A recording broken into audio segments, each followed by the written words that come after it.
Now, coming to Woodward Sports, Woodward and Main Street, the Woodward Sports Network Detroit Lions Show. Let's go! Catch Gabrielle D. Phillips, Matt Broder, and Terry Foster for all the latest news on your Detroit Lions every week. Only on the Woodward Sports Network YouTube channel and woodwardsports.com.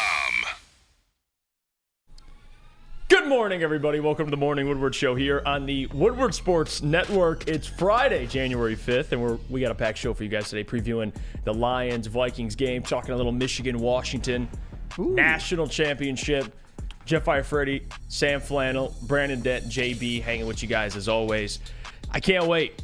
Last Friday, and the last couple of Fridays, we've had Mike on, and he's going to gift us his time today as well. He'll be joining us at 9 o'clock. To help us preview that Lions game. But for right now, how you doing this morning, Sam Flannel? You know, you look good. You got a flannel on. Oh, thank you so much. And you don't look so bad yourself, Jeff Iafredi, as neither do you, Kool-Aid or you, JB, for the record. But, yes, I am doing great. You know what's funny? Ever since, especially, I got on the morning show, I've been so into consuming and making sure that I'm prepared for the shows and consuming sports content and all of that, that I haven't listened to a whole lot of music. But this morning, I traced back roots on my way here and listened to one of my favorite albums, the self-titled album from the band Palisades. If anybody in the chat knows Palisades, let me know, because they were a damn good band. R.I.P. by the way, they just broke up. Oh, over under 9.5 head bobs on the way here. Over. Okay. All right, that's fair. All right, no, I respect it. I do. I respect it. How you feeling this morning, Brandon? What's going on with you? Feeling good, man. No Pistons yesterday. I know you're a little more stress-free. Yeah, man. Got to sleep in a little bit more, man. It was like a good evening. Hey, they didn't lose in regulation again. Hey, that's fair. I'll take those. That is fair. JV Smooth, I see. What jersey you got? I see you got something on. Oh, I got the water boy, the Bobby Boucher. Bobby Boucher. Legendary. Legendary jersey. Gatorade. It's legendary, JB, but it's not as legendary as Isaiah Buggs, who just signed with the Kansas City Chiefs. Oh, Sam Flannel's best of both worlds. Okay. Isaiah Buggs signs to the practice squad of the Kansas City Chiefs. Hey, Sam, help is coming. Oh, for my team. Yeah. Help is on their way, Andy Reid. You know, Isaiah Buggs. I'm actually happy for him, though. I am too, and he's one that I have been a little bit puzzled by this season, because even though he hasn't been a world beater or anything like that, as I said yesterday, he's been better up front than a lot of the other defensive tackles that they've been rotating in and out. And I gave Bohanna and Benito Jones as examples. But the Kansas City Chiefs, their defense, it is better than the Detroit Lions, so I'm not necessarily comparing them. But one of their weak spots is one of the places where the Lions have a weak spot. A defensive tackle lining up against Chris Jones, as the Lions need a defensive tackle lining up against Aleem McNeil. Because I'll tell you what, Derek Nottie blows for the Kansas City Chiefs. He is the 123rd ranked defensive tackle in the NFL, according to Pro Football Focus, everybody's favorite website, and mine as well. But he's terrible. I think that Isaiah Buggs is somebody that, I know he's on the practice squad, but I wouldn't put it past him to make a play or two in the playoffs. Or maybe he'll just do nothing. I'm not so sure. But he has shown throughout his couple years in Detroit, where he has played his best football, that he's okay. And at times, he can make plays. Yeah, I think it's a solid addition. You bring in an Isaiah Buggs. He had an opportunity this year to show a lot, and I think he'll be fine with the Chiefs. He's good. It's just the Lions, they had better players that needed to come on the roster. I see people commenting. I want to try and read some of these. Jake says, you remember when Bobby Boucher showed up at halftime and the Mud Dogs won at the Bourbon Bowl? Probably Neil's favorite bowl. Damn straight. Yeah, that is true. That would be Neil's favorite bowl. And yes, we do remember the legend Bobby Boucher. That jersey's A1, JB. That's a move. That was a hell of a move this morning. Appreciate that. Shout out to Maz. Shout out to Maz. Yeah, he got me this one. Man, Uncle Maz. I love that guy. I do. Jeff Olson, the Red Wings also didn't lose in regulation last night. Yes, you know what's funny? Red Wings, thank gosh. They were, 2-8 over the last 10? They've won 3 of the last 4.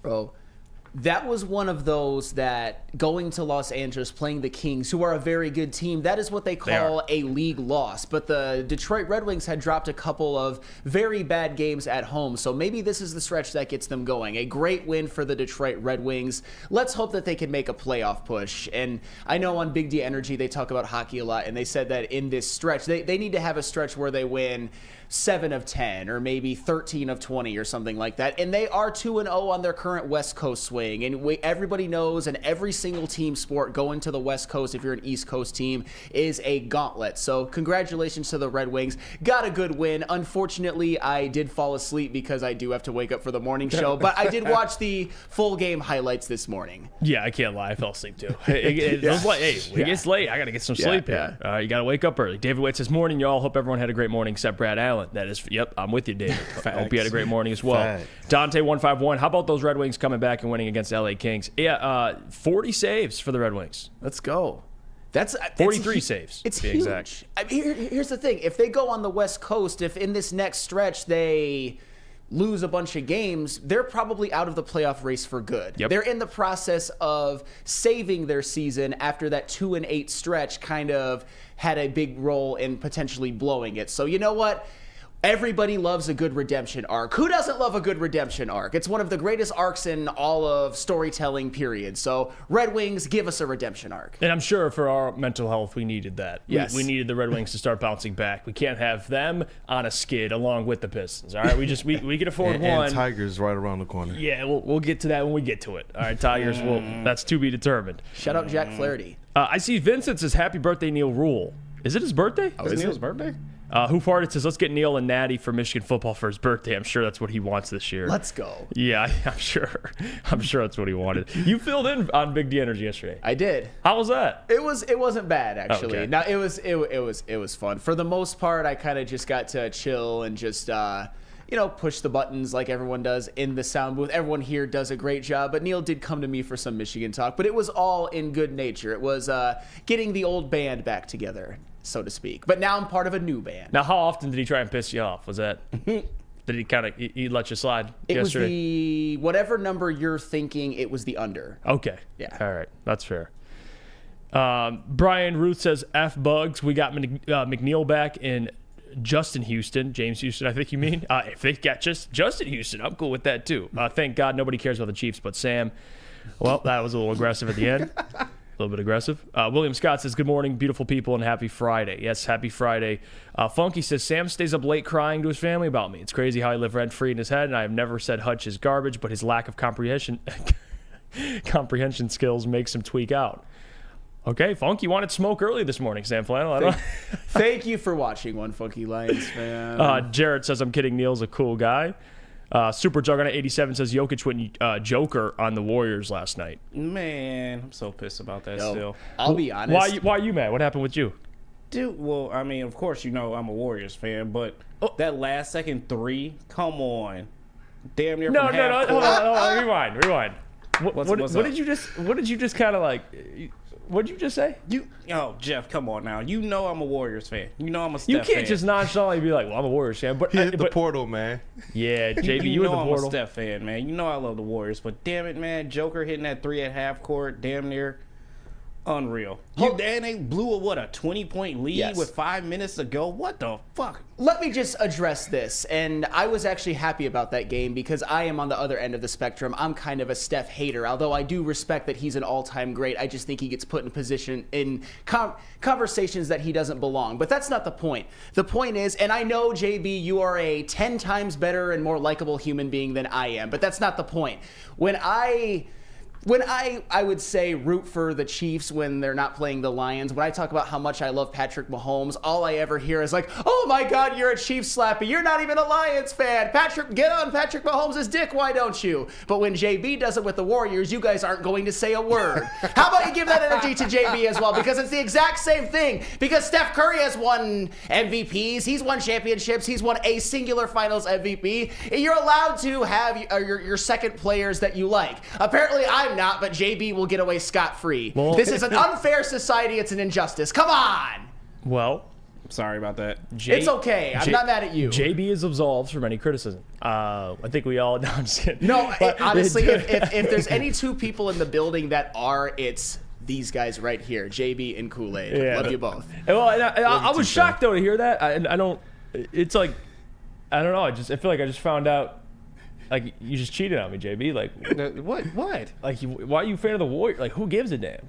I mean, I've been a fan of the Warriors for a while. Oh, like you're talking before this dynasty. Like before this whole Okay, dynasty all right. thing. I'll let it Back slide. when it was, I'll let it slide. Jason Richardson and that weird, ugly ass mascot they used to have. And you with that can't say weird the guy. same. You haven't been a fan of the Chiefs since Alex Smith days. Well, I'm not a Chiefs fan for the record. Okay. Like the thing All is right. though, but it is similar to how I feel about Mahomes and the Chiefs to how JB feels about Curry and the Warriors. I think it's almost a 1-1. I know that if it came down to it, JB, and if the Pistons were good, that you'd root for the Pistons if they were to somehow meet up in the NBA Finals in whatever bizarro world that's going to be at this point. But it's the same thing. If the Lions and the Chiefs meet in the Super Bowl, which I'm not saying it's probable, but it wouldn't be the most surprising thing in the world. I would 100,000% root for the Lions because they are my team. I've just always been a Patrick Mahomes fan. And if he leaves the Chiefs, I'm not going to be a Chiefs person anymore.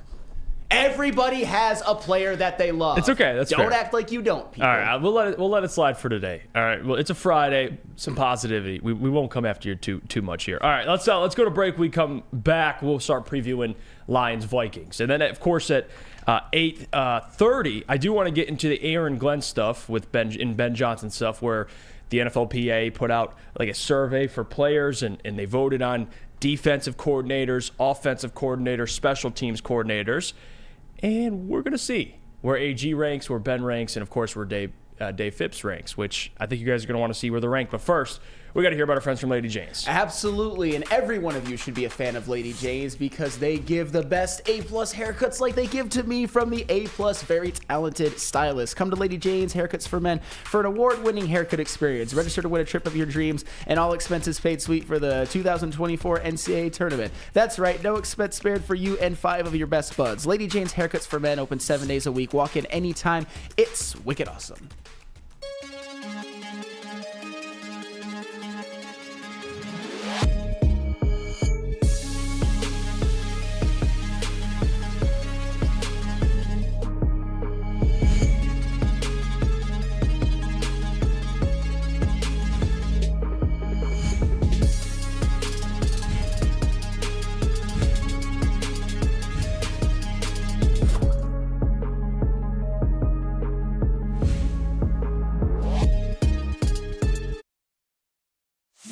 Join Woodward Sports' own Jeff Iafrate, along with special WSN guests for the most anticipated Lions season in decades. Filled with different surprises and expert analysis. You're not going to want to miss out. Go to our Woodward Sports YouTube channel on Sundays and tune in live from 9:30 to 11:30 a.m.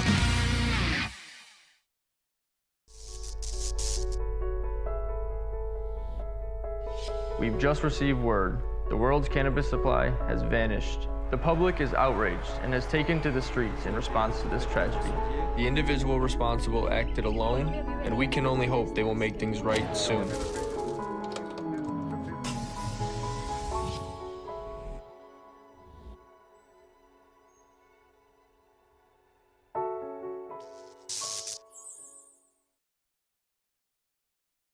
What happens when you run a great business for over 50 years? You expand it out for more products to more people. This is exactly what Les Stanford has been doing by adding Les Stanford Buick GMC, the same great service that customers have come to know and trust on Woodward Avenue, just south of 9 Mile. Check out the Les Stanford in Dearborn today and find the brand you want at lesstanford.com. We're back. It's the Morning Woodward Show here on the Woodward Sports Network, previewing Lions Vikings. Season finale, essentially, before the playoffs. Starting to heat up a little bit. And it's so rewarding now, not just talking about the final game, as in we're going to talk about this game, and then we're going to get to draft talk. We're going to start talking about the prospects. Who should the Lions take at 6? Who should the Lions take at 7? This is different, because now it's not over. We're going to preview this game, Sam Flannel, and then we jump right back into it next week. And we're talking postseason. Lions Let's do it. Are in the dance. But this week, their focus should be on the Vikings. And Dan Campbell already made it clear they're not resting players. Now, I don't know exactly if they're up 2-3 scores. Maybe that changes. More likely 3 scores. I think 2 scores might not be enough. But regardless, he already said starters are playing a majority of the game. I'm already scared to bet on this game for those reasons. Bet on player props. But I want to go to you first, Sam. If the Lions leave Ford Field, and this is a pissed off team coming off last week, Brad Allen fired this team up. The NFL fired this team up. And I think they're going to want to prove a point. And not just that, not just as a team, but individually. Amon-Ra St. Brown was snubbed from the Pro Bowl. He's going to want to put up a $150 this week. I think it's going to be a motivated Lions team, and the Vikings are just unfortunately in the way. It's the Lions train, and they're just on the railroad tracks, just chilling there. But how do you see this game playing out for the Lions? All right, I think there's a very, very good chance that it's hard to say bloodbath because those rarely happen in the NFL. I mean, even with the Lions this year, the only one that I can really think of are maybe the Carolina Panthers and the Denver Broncos. Those were definitely bloodbaths, but I expect a double-digit victory. I expect the Lions to put on an offensive masterclass. I think they're going to run the ball. I think they're going to throw the ball effectively because you very rarely see the Detroit Lions, I don't think they've done it all year this year, put together 2 consecutive, I would say, substandard offensive performances. And we already know that the Lions are going to be able to run the ball. I know the Vikings have had a good run defense for parts of this season, but the Lions can basically run on anybody. I think Jared Goff's going to have a big day. I think Amon-Ra's going to have a big day. I think to some extent, I'm not saying they're going to force feed Amon-Ra because, of course, Amon-Ra, he's going to get his targets and he's going to get his numbers no matter what. But it wouldn't shock me if he puts up the numbers in this game to finish the season with the coveted 120, 1,510 stat line, which,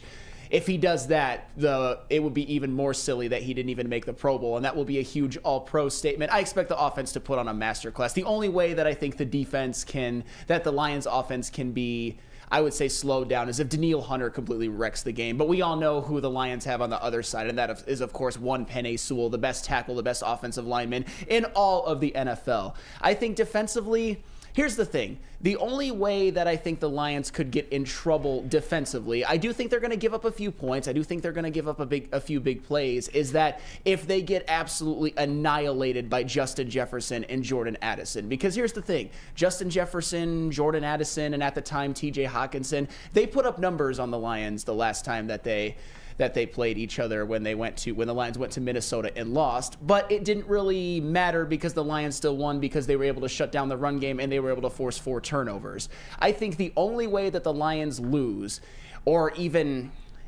it gets a little uncomfortable, is if it's just maybe a $150 for Justin Jefferson and then maybe 80 to 100 for Jordan Addison. And granted, both of those guys are capable of putting up big games. They've done it this year, and they've done it with Nick Mullins as the quarterback, who shows that he can sling it around, he can put up numbers, he can throw some of those YOLO balls to Justin Jefferson, which actually, by the way, Jeff, is not a bad strategy sometimes because Justin Jefferson will come down with them. But I also think this is a game where the Lions are ripe for another turnover or two. I'm not saying they're going to pick off Nick Mullins 4 times, but once or twice, that's what Nick Mullins does. He throws too many up for grabs, and I think the Lions have been opportunistic lately, especially with Iffy, Kirby Joseph, Brian Branch. I think they pick one off, and I also think that the defensive line pressure will be a little bit better than it was in the last game. I think Aiden Hutchinson gets a sack and a half or 2. I think that they're more harassing Nick Mullins than they were last game, and I think that it is a pretty decisive victory for the Lions this week. No, I agree. There's 3 things I think the Lions just get this done and we're okay.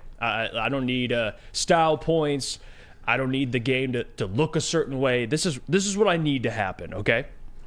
Number 1, don't show your hand. I think that's important heading into the postseason, right? For Ben Johnson, for Aaron Glenn, keep everything vanilla. You just want to win this football game without giving out too much, right? Because other teams are going to be watching, especially not just this game, but last game in Dallas. This stuff, the whole season's on tape, but they're going to be watching what the Lions are doing. So keep it vanilla and just stick to what you know. Save the extra stuff, the things that Ben Johnson does really well, right? The creativity, all that stuff, save it. We'll save it for your first playoff game, okay? So keep it vanilla. Don't show too much of anything. Number 2, stay healthy. That should be one of the more important things. And no, that's not really it's not up to anybody for these guys to stay healthy. It's football, so things are going to happen. It's a very physical game. But what I mean by that is, if you're up, like I said, by 2-3 scores, and I don't know if Dan's going to do this, but like Jahmyr Gibbs, if he's got 12, 13 carries and you're up 3 scores, just put Craig Reynolds in. Like, you don't need, Jahmyr Gibbs doesn't need to show us anything more. I get for those guys chasing 1,000 yards, which I wouldn't hate that. It's a great accomplishment. It'd be the 6th team, I believe, in NFL history to have 2,000-yard backs. So I get if you want to leave Jahmyr in there and get him 1,000. He needs 80 yards, but don't force it. You need Jahmyr healthy. You need David healthy. I wouldn't mind Craig Reynolds getting some carries as well. I don't mind that at all, especially late in the ball game. And that goes for other players as well, even a Sam Laporta. Like, I know he's a rookie, but still, guys that are dealing with injuries, the Taylor Decker, just rest him if you're up 2-3 at this point. You just want to keep everyone healthy. That's number one. Because especially, you look at the top teams in the NFC, the 49ers. We look at how stacked their roster is. They can't afford to lose a Trent Williams. And look how stacked their roster is. So why can the Lions afford to lose anybody? They can't. So that's how that works. You don't want anybody going down this game. So if you could pull guys, please find the opportunity to do it. The other thing would be, and this is why I'm a fan of Dan Campbell playing starters, is you want to get back into a rhythm offensively. This offense has to get back into what they were doing. Last week, I get they faced a very good Dallas Cowboys defense on the road. But now you're facing a Vikings defense, which I think essentially at this part of the season is just checked out. Like, I think they're just checked out. The Vikings have really nothing to play for. I mean, if they win, they have an 8% chance of making the playoffs. I mean, the only thing they got left to play for is pride. So at this point, you just want to get in, get out like you stole something, get a team that's 100% healthy, and don't show too much, JB. You know, just keep it vanilla and get a win. Because I think the Lions are good enough to do that. They don't have to look cute and get a win. Just win it by 1, 2, 3. I don't give a damn. I mean, that's pretty much fair. I would like to see that happen. At least just, go in there, play a clean game. But I'll tell you right now, it's a different feel in Allen Park this whole week. They're fired up. They want to go out there and pretty much destroy the Vikings as it is. And I can tell you right now, they probably know what's on the line as well, too. There's still a little bit of a chance of a hope for that number 2 seed. I know we're still in the running with David Montgomery and Jahmyr Gibbs both having 1,000 yards, so they want to get them their touches to at least get that as well, too. But, dude, they want to put up 30. They want to put up as much points as they can, and then at half, switch it up. Put Teddy Bridgewater in. If this is going to be his last go-round, his last game, at least let him get a few reps, a few plays in there to at least go out on a high note. But also on the flip side, the Vikings aren't slouches either, too. Like, they're still somewhat trying to play for a playoff spot as well. They need a lot more than, we do for that number 2 seed, but still, they have a chance. And I don't think they're going to go down without a fight. But I still think the Lions get the win in this one easy. And Ben Johnson, play the most vanilla game you can. Sit here, keep all the rest of those plays that you've been hiding for the playoffs, and just do simple plays. Just simple. I don't need any end arounds, no Statue of Liberty plays, no fake punts. No, I don't need any of that. Just the plain, simple game. Boring game. Just give me a boring game. Yeah, and I agree with Funky here. He says, I would love to see Teddy play at least the fourth quarter, let him take his last snaps where he started. Well, that I agree with, but the other part of it is just rest Jared. Like, I don't need Jared to play till the clock hits 0. He has nothing else to prove. If they're up or even if they're down, just bench him. Because the last thing you need, we can talk about losing a wide receiver, losing a running back. It all stinks on this offense. You don't want to lose even a guy like a Josh Reynolds or David Montgomery or Taylor Decker. You don't want to lose those guys. But hell, if you lose Jared Goff, it's over. Yeah. So I'm cool. Yes, Teddy Bridgewater's last season. You want him to play a little bit. I get that. But the real reason is I want Jared Goff walking off that field unscathed. Yeah, so and that's just gives further credence to our whole, it would be nice if they got off to a really hot start and they got to a point where they had an insurmountable lead at that point, and maybe midway through the fourth quarter or even at the start of the fourth quarter. And I don't think that that's outside the realm of possibility, considering the fact that I think the Lions offense is going to have a field day. I think that the Lions defense is going to turn over Nick Mullins at least once, maybe twice. And I think that Aiden Hutchinson is going to make a few huge splash plays as well. So I think that's a pretty good formula for getting a pretty big lead, getting an insurmountable lead by at some point in the fourth quarter to where you can take Jared Goff out. Because I think if it's a close game, if Jared Goff for some reason, which would be, I don't think this is going to happen, has to lead, I don't know, either a game-winning drive or a potential game-winning drive, or maybe execute the 4-minute offense if they have the ball back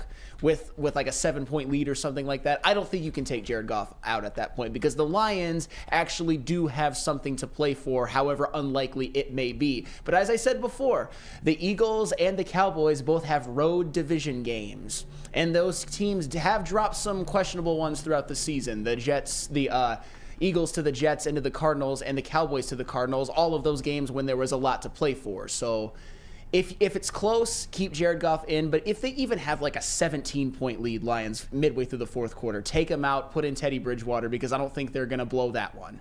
Yeah, and even for a side note, and I don't think this is going to happen, but the benefit of getting Teddy reps is, God forbid Jared does go down in the postseason, he's played recently. Like, the last thing you need, and it's not ideal, because if he goes down, it's over. I do believe that. It's over. But at least if Teddy gets in the ball game, he's got some reps in the regular season. Like, he has not played at all this entire season. So, before he played in the preseason. So, like, ideally, get him a little bit of reps. This game, to me, I don't really care. I know they say for the two-seed purposes, if Philly and Dallas lose, I don't really think they're going to lose. So, you want to win the game, but it's not the end of the world. I think, more importantly, I want guys to be healthy. That's my number one concern.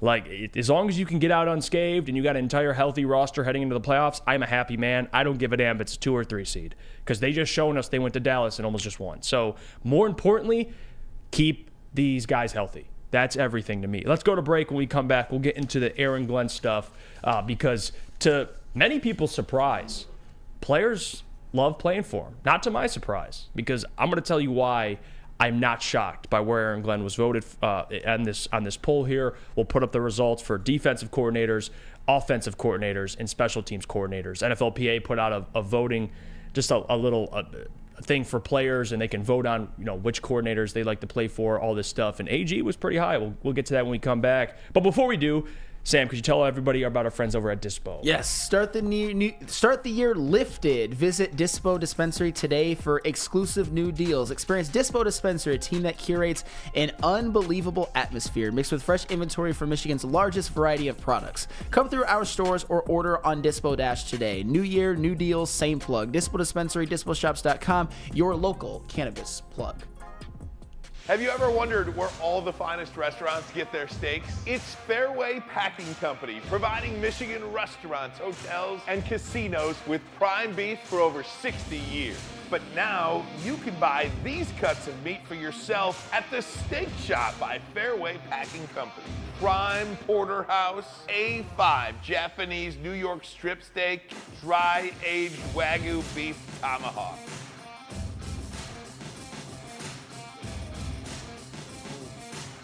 Delicious. Get to the Steak Shop today. Enjoy fine wine, have a private party, and get the finest cuts of meat anywhere. The Steak Shop on Mack Avenue in Grosse Pointe Woods, or order online, fairwaypacking.com. Where's the most convenient place to get that big fitness energy? It's Planet Fitness. Join today for just $1 down, $10 a month. With over 2,400 locations and equipment for every workout, you can get in, get energized, and get going. And with free fitness training and most clubs open 24 hours, everyone belongs in the judgment-free zone. So join today for $1 down, $10 a month, no commitment, cancel anytime. Join Woodward Sports' own Jeff Iafrate, along with special WSN guests for the most anticipated Lions season in decades. Filled with different surprises and expert analysis. You're not going to want to miss out. Go to our Woodward Sports YouTube channel on Sundays and tune in live from 9:30 to 11:30 a.m. Dreaming of a new home but feeling the financial pinch? Mark White & Associates, your trusted real estate experts, are here to help. Mark White and his team will pay up to $5,000 of your closing costs. That's right, I said $5,000. Call Mark White & Associates today at 248-290-8242 or visit them at markwhitesells.com. Again, call Mark White today at 248-290-8242 to make your dreams come true. We're back. It's the Morning Woodward Show here on the Woodward Sports Network. Before we get into the Aaron Glenn, Ben Johnson, Dave Phipps conversation, I want to say a couple things here. It is a lot of people's birthday today. I did not even think about that. And I want to give some shout outs to some people. If it's your birthday, comment, because again, there's a lot of birthdays. Number one, Rod Beard. I want to say happy birthday to Rod, the legend. He's done a lot for me in my career. Same with Kool-Aid, and he would know a lot about that as well. I love you, Rod. Enjoy today. Take a couple laps in the helicopter. Hope everything goes well for you. And I love you, Rod. The second one, if it's Neil Rule, I believe it is his birthday. I could be mistaken on that. Happy birthday, Neil Rule, the president. Gotta double check that. But regardless, show some respect to the president. That is Neil Rule. The third one, he's essentially my father-in-law, Steve. Happy birthday to you. He's one of the most diehard Lions fans I've ever met. He's probably wearing his jersey right now watching the show. Nice. And it's 8:30 in the morning. Love you, Steve. I'll see you later. I'll probably drink with him later. So I want to give a shout out to him as well. It's his birthday. So happy birthday to, it's his 60th. So it's Nice. a big Do you time mind birthday. if I give a quick shout out as well? Because it's ironic, and I'm not even kidding. My father-in-law's birthday is tomorrow. No way. For real.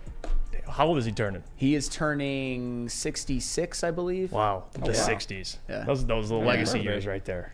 So yeah, shout out to everyone in their birthday. And Paul Thomas says happy 40th, Neil. Well, if it is his 40th. I thought he was older than that. Yeah, I thought he was older than that. Yeah, it seems like Neil, the president. I don't want to say nothing like that. Okay, no, I'm not. No, never mind. Never mind. He's a young man. I don't want to go after Neil. He looks. Yes. You guys mind if I ask you a question before we hop into this? Of real course. quick? Of course. Here, shout out to our chat right now. Wyatt Bear brought this question up. When do you think they hang the banner at Ford Field? Do you guys think it's on Sunday, or do you wait until maybe start of the playoffs or after the playoffs?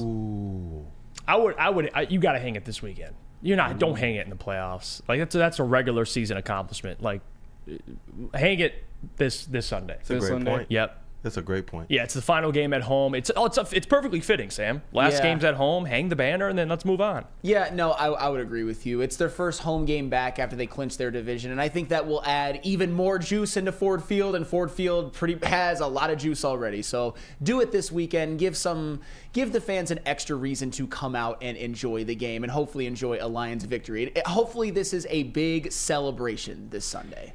Yeah, I saw a conversation. God, we're getting kind of off course. You know what? F it. We'll just talk. We got plenty of time. I want to bring this up, too. I've heard this, and I think 97.1 was talking about it, and I thought it was an interesting conversation. It's should the Lions play in this? I can't believe I'm going to say this. You're going to be shocked when I say this. Should the Lions play a tribute video for Stafford if they face the Rams at Ford Field? No. What? No. Because they played one for... Now, let me explain. I'm just going to say... Because I already have an opinion on this, and I actually agree with you guys. The reason is they played one for Jared at L.A., but it was a regular season game. This is going to be a playoff game in Ford Field. If they play a tribute video for Matthew Stafford, that is the most glazing thing. You're playing a tribute video for a quarterback, which I got a lot of love for. You guys know how I feel about Stafford. I love Stafford. But that is glazing. You want to whoop that man's ass. You don't want to butter him up unless you butter him up and then whoop his ass. But no, we're not doing that. We're not doing that. No tribute video. It's not happening. Get that out of my face. I don't want that at all. Unless it's highlights of all of his playoff appearances here. That's, you know what? Damn. That's kind of a good one, though. That's kind of a good one. I wouldn't mind if it was a regular season game. Maybe you play a tribute video. I think it's right. Don't they play next year? But a play... yeah. So, yeah, like next year you play one. But in the playoffs, are you crazy? Hell no. Even the biggest Stafford fans who are still currently Lions fans, all they should want and all they probably want is to see Stafford beaten into a pulp. I'm not saying permanently injure him or anything like that, but if that were to happen, which it's not guaranteed by any means, if the Lions were to play the Rams in the first round or the wild card round at Ford Field, if that were to happen, I want Aiden Hutchinson to annihilate him. I want Ali McNeil to get a Oh, here we go. I'm not going to say it. Although it's not outside Knock about the game. Hey, it's not outside the realm of possibility. He is in his mid-30s and he's had an injury history. I'm not saying that. I'm just saying that there is no reason there should be any good vibes or any love when it comes to Matthew Stafford on that day in particular. I know a lot of Lions fans, myself included, have some fond memories of Matthew Stafford. I don't think it was, for the most part, his fault that they didn't have the team success that you might expect with a quarterback as talented and as good as Matthew Stafford. And I think that was that view was somewhat proven when he went to Los Angeles on a more loaded roster and won the Super Bowl in year one. That's all well and good. Matthew Stafford was a damn good quarterback, and he might end up with a gold jacket in Canton someday. I think it's more and more likely as the years go on.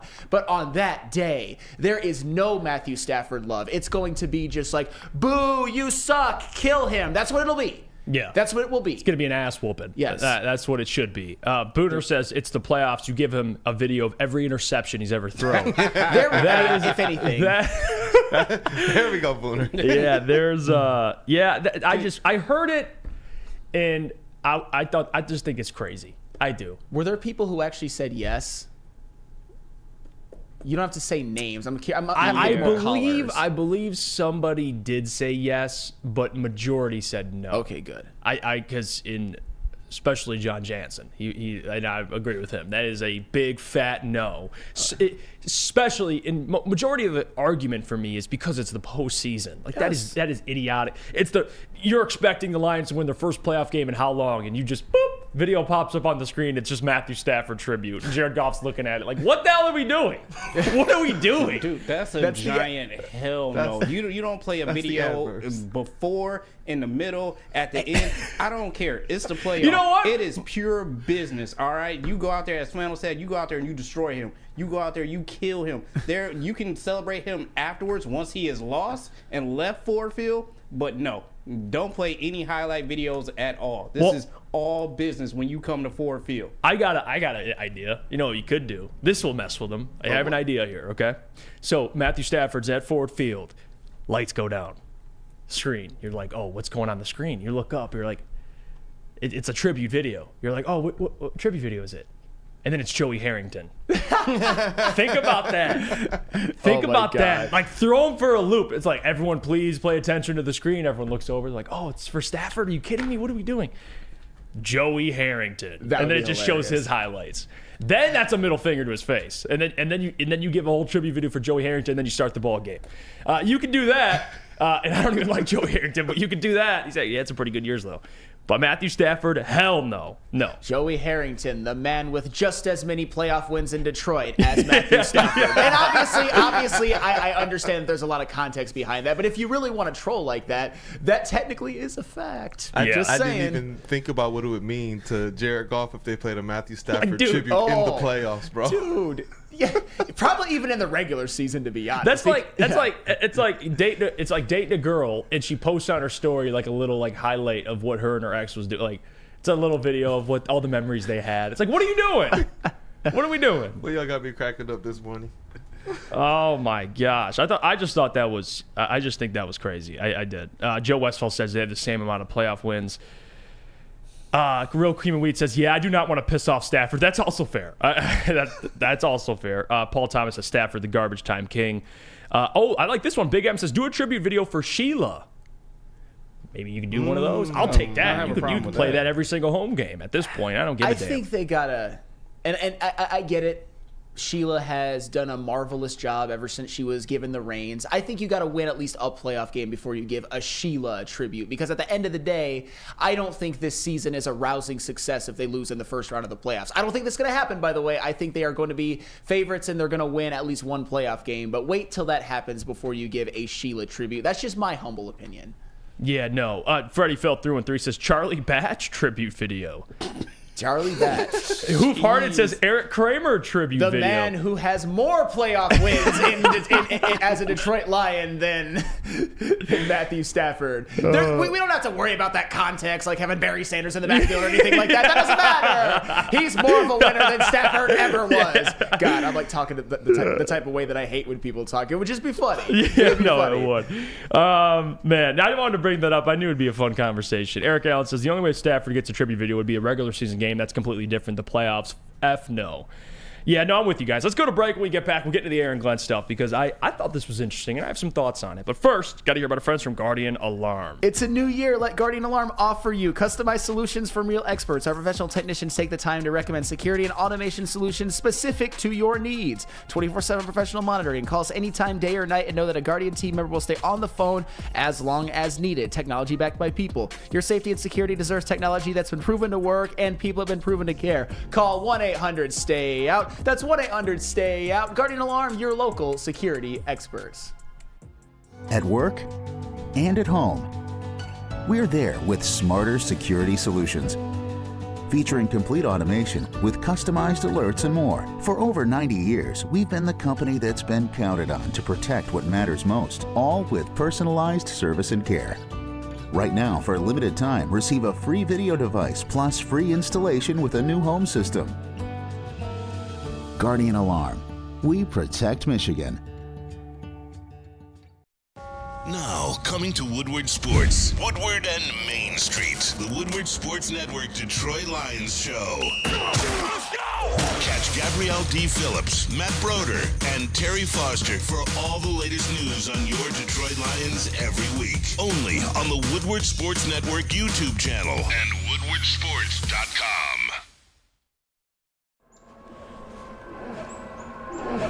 What?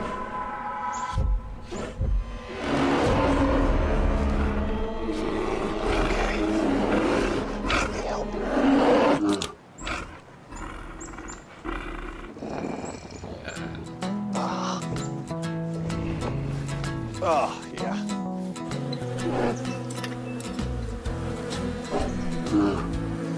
Nothing. G-G-G-G-A.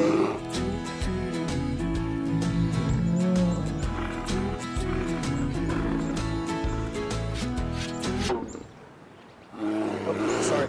I forgot. There we go. Oh, cheers, buddy.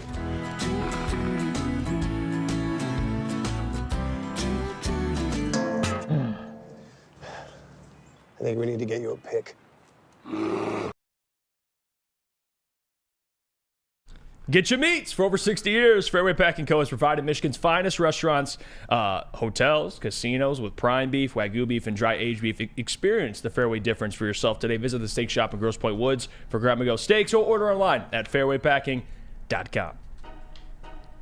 Man, what a fun conversation. Matthew Stafford getting a tribute video. Let's move the conversation because this was in news yesterday. Tom Pelissero tweeted out, and so did a lot of other media outlets. He writes on X, he writes here, as the hiring cycle approaches, this is interesting. The NFL Players Association asked over 1,700 players to rate the coordinators they play for on a scale from 1 to 10. Here are the top 5 at each spot, including the number 1 overall vote getter, Lions defensive coordinator Aaron Glenn. So this, again, I know when people say, like, what? Aaron Glenn?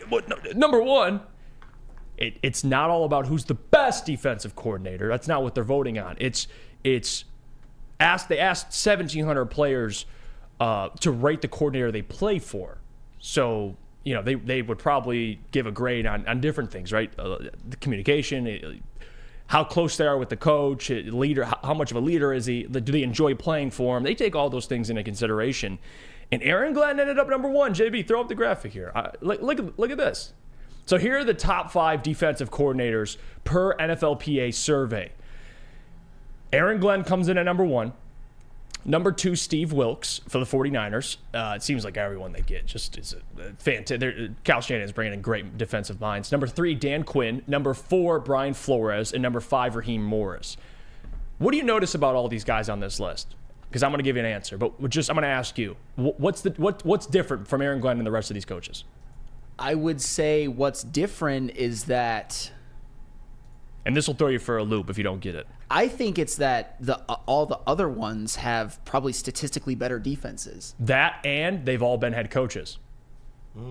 You're absolutely right. Isn't that crazy? You're absolutely right. So think about the theme here, guys. And for Aaron Glenn, you could say whatever you want. And I've had criticism. I mean, we've all have about what he does defensively. But one thing you cannot criticize about Aaron Glenn is his leadership, is his ability to speak to the media. He talks like a head coach. Like, I've been saying this for a year. Guy, he already looks and acts like a head coach. He's a head coach. And you see the success that a guy like DeMeco Ryans is doing in Houston. Right, DeMeco's not this bright offensive mind. He's a defensive guy. But what is he? A leader of men. Players respect him. He knows how to galvanize players together and get everybody on the same page.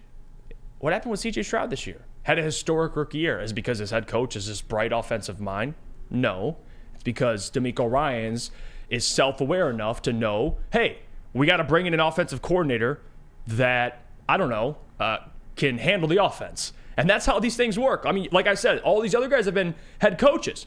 Notably, Dan Quinn has made a Super Bowl as a defensive-minded guy. He had Kyle Shanahan, though. Yeah. The best offensive mind in football besides Andy Reid. You have Steve Wilkes, Brian Flores. And Brian Flores has some success in Miami. So when you got a guy that can be a leader of men, which I think, when people look at head coaches, it's always, okay, and this is where the league's going now, young, innovative, offensive coordinators. I get that. But the other qualities that these guys have to have is just leadership. Players have to respect him. You're asking a grown man who's getting paid millions and millions of millions of dollars. They all have egos. You have to galvanize these guys and get them all to be on the same page. And that's why we love Dan Campbell, because his leadership is off the charts. Like, no one ever, when you mentioned Dan Campbell when he was first hired, and even I felt guilty to this. I'm like, bring in a bright offensive guy, like somebody that can come in, and this is where the league's heading. It's not always about that. Like, Dan Campbell is a hell of a leader, and that's why it works. Like, after last week's result, he could have sat there and complained all week, and nobody really would have faulted him. He chose to be like, you know what, we're moving on. The players all followed that as well. I think leadership is the most important trait in a head coach. And I think AG has it. I do. I think AG, and Funky said this earlier in the chat, and shout out to him. He's always tunes into the show, and he's got great opinions. And he said Aaron Glenn would be a better head coach than he would be a defensive coordinator, Sam. And I 100% agree with him, because I've been saying the same thing. I think he'd be a better head coach than he would a defensive coordinator because of his leadership skills. That might be fair. Here's the thing. I understand, and let me just preface this by saying this. Aaron Glenn has done a good job. I think the people, at least for the most part, I know he's had some slip-ups, but I think the defensive struggles that the Lions have had throughout these past 3 years is more due to personnel. And I think as they keep getting more, and especially you see it with Ife Melifonwu emerging, they have two of their best defensive performances of the season in the last 3 games against the Broncos and against the Cowboys. And they've also had good defensive performances against the Buccaneers, the Falcons, and the Raiders as well. This defense is improved. It's improved all across the board from his first year to now his third year, when there's more talent and the talent is being developed more, like players going into their second or third years, like Aleem and Hutch, for example. But here's the bottom line. I understand what makes Aaron Glenn likable. I understand what makes him head coach material, at least in some ways. But when I saw that Aaron Glenn was voted as the #1 defensive coordinator, you know what I thought to myself? I thought to myself, for everybody who says that, oh my goodness, you guys have never played the game, what do you know? I look at some of these players who have played the game, and you vote Aaron Glenn as the #1 defensive coordinator. And I get it. There's more to it. There's more to it than just the defenses that are being led out. But here's the bottom line as well. Aaron Glenn has never led a great defense in the NFL. He just hasn't. DeMeco Ryans, for example, has. And I get it. The 49ers personnel last year and even now is a lot better than the Lions. But at the same time, during Aaron Glenn's tenure, they still have not had a scoring defense, which is points allowed per game, that is not in the bottom 10. Every single one has been in the bottom 10, including this year. And I'm not saying it's all Aaron Glenn's fault. I'm not saying it's all the defense's fault. Jared Goff's won a couple of pick sixes, had a fumble 6, and the turnovers that they've had, especially during that stretch, have put the Lions in some rough situations. I understand that. But still, you can't put Aaron Glenn as the #1 defensive coordinator right now. And I get it. I get it as well. You can also point to the fact that a lot of the defense is young and they've developed under him, like Aiden Hutchinson, Aleem McNeil. Alex Anzalone has played the best football of his career in this Aaron Glenn-led defense. Brian Branch, Iffy, Kirby Joseph, James Houston, and Malcolm Rodriguez having fabulous rookie seasons last year. But I want to see the defense be a good defense overall before I'm willing to put him as the #1 defensive coordinator. And I get it. They are an elite run defense. And I've said this many, many times throughout the year. They have not allowed a single running back to go off against them this year. Not one. Every running back basically gets nothing and likes it. That's basically what it is. You will get nothing and you like it. The only teams that have been able to run on them are the Bears and the Ravens. And what do those two teams have in common? The two best running quarterbacks in the NFL, which the Lions still have trouble with. But anywho, if you can limit every team's opposing running back, that's all well and good. I think that it doesn't change my opinion of Aaron Glenn. I don't want him fired. I never have, but I don't think he's elite. And I think the fact that the players are voting Aaron Glenn as the number one defensive coordinator. There are a lot of side things into it, like the fact that he is a former player, like the fact that he does seem like a likable, outgoing guy who is a leader of men. But he has not led a good defense his entire tenure in Detroit. More due to personnel than him, but I want to see him coordinate with better personnel and actually lead even a top half of the NFL scoring defense before I am willing to put him number one in any defensive coordinator position. And when we get to the offensive side of the ball, which I know is what's coming, that is why it will show why I'm so upset with the whole Aaron Glenn being ranked number one. And this is proof that it's not just based on, because Ben Johnson isn't in the top 5. Surprise. Sorry, spoiler. But guess who's number one? Who's number one in line to get the Carolina job? Who Carolina wants the most? It's Ben Johnson. So these things don't really correlate. It's more about the players. And maybe the Lions players are like, yeah, he sucks. Ben Johnson sucks. He stinks. He's terrible. Please don't hire him. But he's bad. Put up the other graphic, the offensive coordinators. We'll check this out. Offensive coordinators? Yeah, right. Because you'd be shocked. Number 1, Frank Smith, the OC in Miami. I've heard a lot of good things about Frank Smith. I think he's been floating around in head coaching rumors too. So I think Frank Smith, it's a fair one. Number 2, Thomas Brown, the OC. I believe he's the head coach now. It could be. I don't know if I'm off on that. He's the interim head coach. I could be off on that. Correct me if I'm wrong. I'd have to double check that. But Frank Reich was fired. Thomas Brown was the OC. I'd have to double check that. But regardless, for the Panthers, he's number 2. Number 3, Brian Schottenheimer. He's the OC after Kellen Moore for the Cowboys now. Yeah, I mean, cool. Brian Callahan, the OC for the Bengals. He's cooking with Jake Browning. So he's a player favorite as well. And then who's on here? Kellen Moore comes in at number 5. Which I don't hate. I think Kellen Moore is a well-liked guy. I think he should be in these conversations to become a head coach as well. But those are the top 5 OCs. Now, you see that, and you're like, where's Ben Johnson? What the hell? Yeah, I hear great things about Ben. I don't know how the voting process exactly works.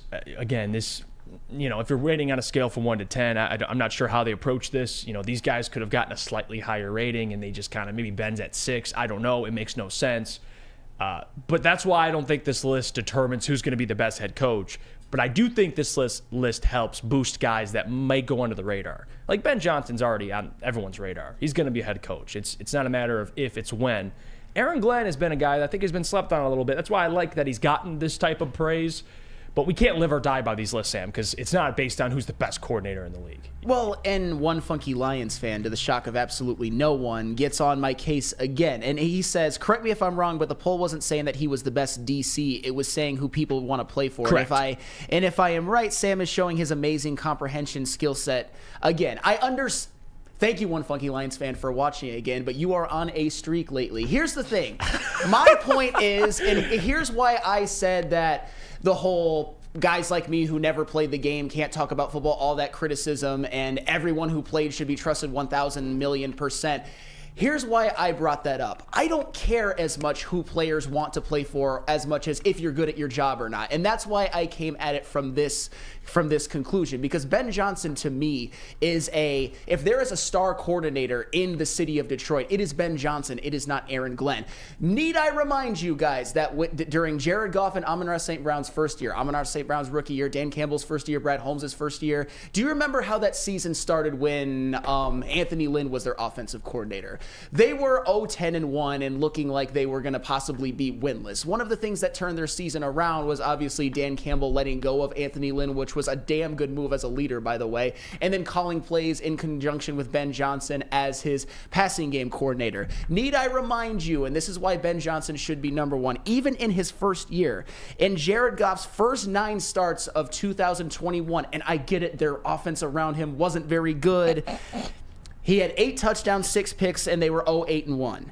In the last 5 games in which, after that, Anthony Lynn and Dan Campbell and Ben Johnson had sort of taken over, Jared Goff, 11 touchdowns, 2 interceptions with largely the same personnel, and the Lions were 3-2 in those games. And not just Jared Goff, Amon-Ra St. Brown in his first 10 games as a Lion in the Anthony Lynn-led offensive hell, 39 receptions for 352 yards. And you might be saying, that's not that big of a deal. But Like, players who are 4th-round draft picks aren't really expected to perform right away. Tell that to Puka Nacua. But Puka Nacua, the difference with him is he was in a good offense with Matthew Stafford and Sean McVay and all of that. But then in the last 6 games of Amon-Ra St. Brown's rookie season, after the Lions had overhauled their offense, like offensive play calling personnel, 51 receptions, 560 yards, and 5 touchdowns, and they were 3-3 in those games. My point is that Dan Campbell, in conjunction with Ben Johnson, helped unlock 2 of the most important players on this Lions offense that have basically powered them through their offensive run in Jared Goff and Amon-Ra St. Brown. And as the Lions offense has gotten more talented, adding guys like Jahmyr Gibbs, David Montgomery, Penei Sewell developing, the offensive line being healthier, and Jahmyr Gibbs, Jamison Williams, all of that. This Lions offense for the past 2 seasons has been top 5 in the NFL in points per game. So I just look at lists like this, and I get it. It's who NFL players would want to play for, but I don't care who they want to play for. All I know is that Ben Johnson is the best offensive coordinator in the NFL, and to me, Aaron Glenn as a defensive coordinator is somewhere near middle of the pack. That is not bad. I always thought the people who want to jump on him every time the Lions give up a play are short-sighted, but at the same time, the star coordinator in the game with the Detroit Lions is Ben Johnson. F what the players say. I don't care. I don't think it means a whole lot.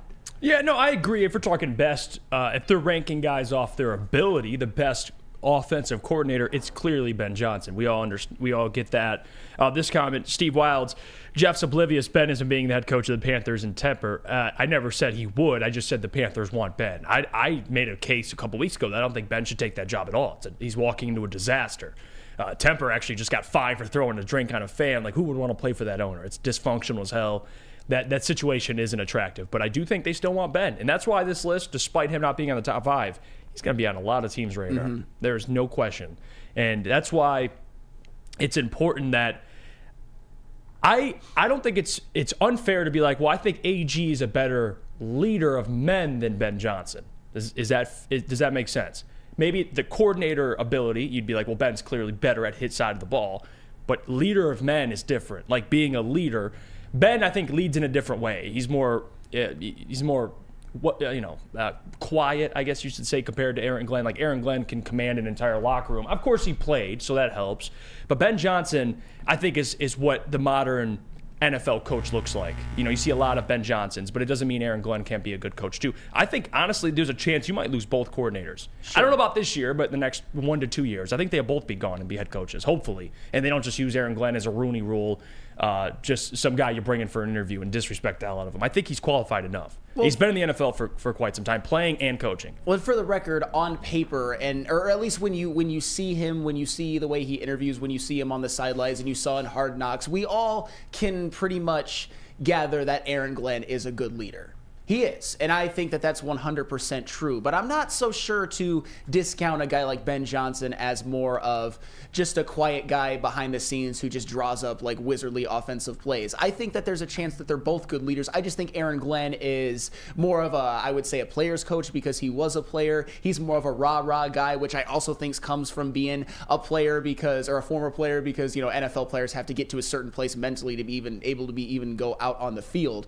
But were we positive that some guy that named Mike McDaniel was going to be a good leader until he actually went to Miami and proved that he was a damn good coach? A guy like Kevin O'Connell, for example, Kyle Shanahan. I don't know if we knew for a fact that he was a great leader, but he was Sean McVay, for example. I just think the Ben Johnson archetype is more what you want as your head coach than the Aaron Glenn. But if you want to go to the greatest example, DeMeco Ryans was a good one, a good defensive coach who went into the Houston Texans, and it helped with a couple of defensive players emerging and a great draft pick in Will Anderson, but hiring a good offensive coordinator, and they were very, very successful. I'm not saying that Aaron Glenn couldn't be a successful head coach. I'm just saying that I think we're a little too quick to say Aaron Glenn's a better leader than Ben Johnson. I think on paper, surface level, you could come to that conclusion, but I think Ben Johnson's probably a better and more cerebral leader than we might think. I think he, like I said, I think he just leads maybe in a different way. It doesn't mean he's not a good leader. I agree with you. This comment is actually a great comment. Jake says, if it was just past results mattered, Patricia should have been successful. He's kind of right. Because sometimes it is, and that's why with DeMeco, it's actually a good thing that a guy like D'Amico can coach all that talent in San Francisco. And you think, well, is it the talent or is he actually like a really good coach? Sure. And then he goes to Houston, and no, he's a damn good coach. Like, Yeah. And then there's Robert Saleh, which I don't know about him. I'm kind of on the fence. I think he's a decent coach, but you haven't seen with him with Aaron Rodgers yet. There's still plenty more to see there. I don't know. I think I'm not sold on Robert Saleh, but still, I think AG would be a great head coach. I do. Let's go to break here. When we come back, we'll get Micro Mike on, and we'll ask him what he thinks of these lists because he is joining the show. I can't wait for it. But first, got to tell you about our friends over at Big Boy. Wintertime in Detroit is always better with comfort foods from Big Boy. You can head over there and try their breakfast. They got the new stuffed potato pancakes, the classic potato pancakes, and much more. You can get dessert as well. Have apple pie hotcakes that are just too good to miss. Then you top it off with a new gingerbread shake for dessert. Stop by your local Big Boy today.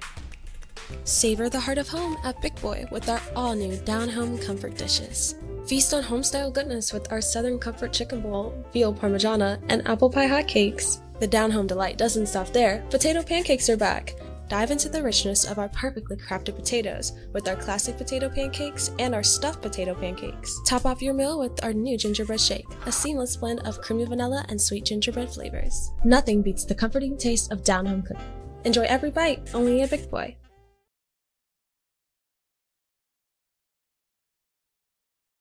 Stop searching for a vehicle and start finding one. Les Stanford Chevrolet Cadillac makes it easy. We harness the power of multiple dealerships and own the biggest selection of GM brands in the area to get you the car you need. With the Les Stanford Group, you'll have access to 4 different dealerships, providing you with more makes, more models, and more choices. We're connected to more than 1,000 vehicles. And with so many high-quality CPO vehicles available, you'll find new car quality at pre-owned prices. You can start and end your search at lesstanford.com today.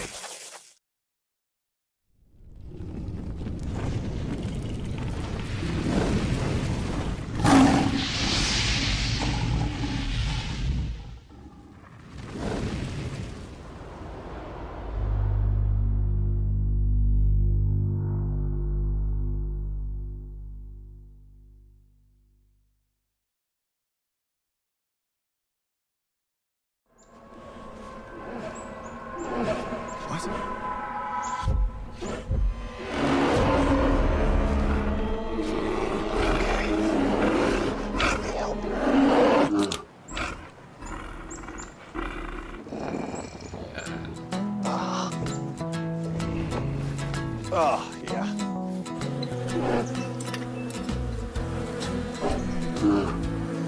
Nothing. G-G-G-G-A.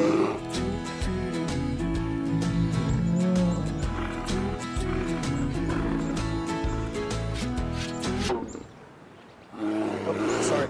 I forgot. There we go. Oh, cheers, buddy.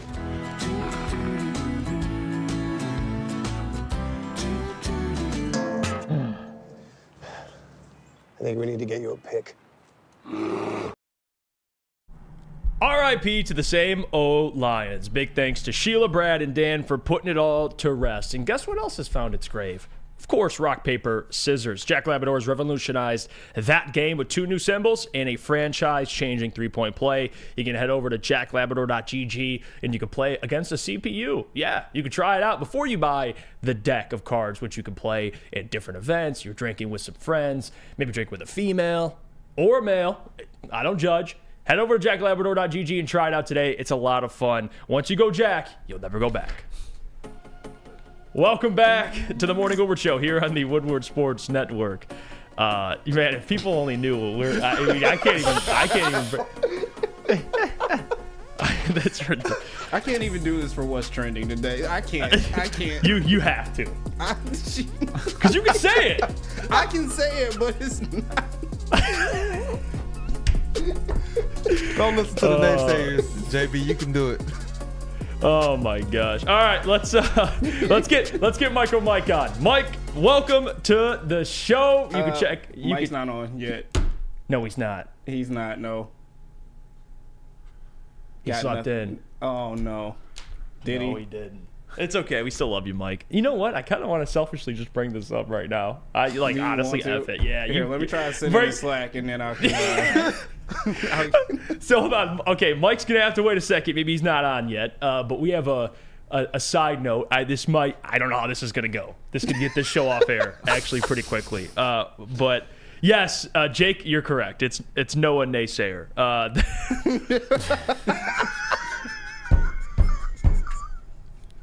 You gotta put the screenshot up of his Twitter. Yeah, I'm trying to. Okay, this is insane. I think if you could pull the Key and Peele meme too, I'm gonna send you that because that's about to be Dan Miller. I swear to God, when this man makes the league, I'm not telling you. Okay, yeah. So this popped in on the social media yesterday, and I know Robert Griffin III kind of quote tweeted him as well. There's no way this man came out the womb and had this as a last name. There's no way. It's not possible. I mean, it might be possible. I don't know, but you have it? Yeah, I'm getting it. Right Oh gosh, you guys need to see this. You guys need to see this. This is absurd. This is actually absurd. I don't know. This is a little bit racist. I don't know how, but it is. I know it's his last name. All right, you guys ready for this? Yeah. I got the perfect drop Let's ready. show the people. Let's show the people. I still don't believe this guy is real. My man might be a bot, but oh my God. Ooh. What the fuck? This man's an actor. No, he's real. Not be this man's last name. I'm sorry. No. JV, I think the N is silent, bro. I thought the K was silent. This. Oh, okay. And he did get some offers. I'm going to call you Noah. That's what I'll call you. Yeah. Noah got some offers. All right, he got some. Good luck in West Virginia. Yeah. Oh. Jesus. Yeah. No way. Good luck in West Virginia, man. Oh. No, do not go to West Virginia. Just do not.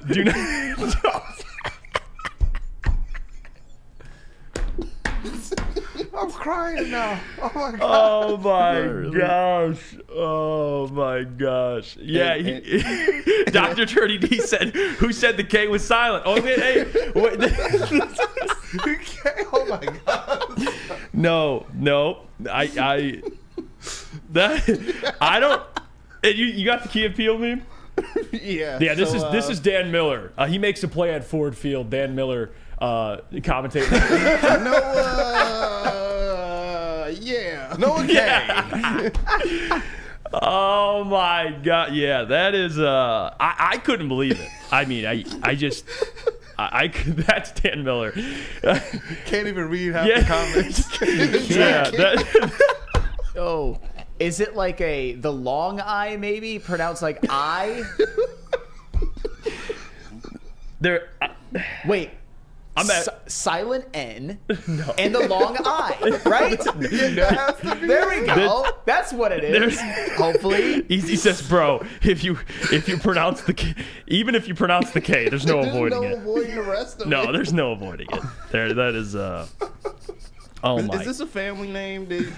Like, I don't know, man. It's not just a nickname or something. Like, he doesn't have an actual backup last name. Why would that be your nickname? if this was Tosh.0 and it was is it racist? I would say yes, that's racist. Yes. I don't know how. I know he was born with it. That's his family's. I don't know why that's racist. There has to be some way. Oh my God. Eric Allen says he's not getting drafted based on his last name. Poor guy. Yeah. Aw, well, he's getting offers anyway, so. Yeah, you gotta go Noah man. and whatever his middle name is. Just avoid the What if he goes to Alabama? Oh, Crimson Tide. Oh no, For nothing but the Tide. Nothing but the Tide. John says, "Say it, Flannel." No, not say it. I think people want me to be canceled or something, so I am. Oh my gosh, that is absurd. He goes to BYU.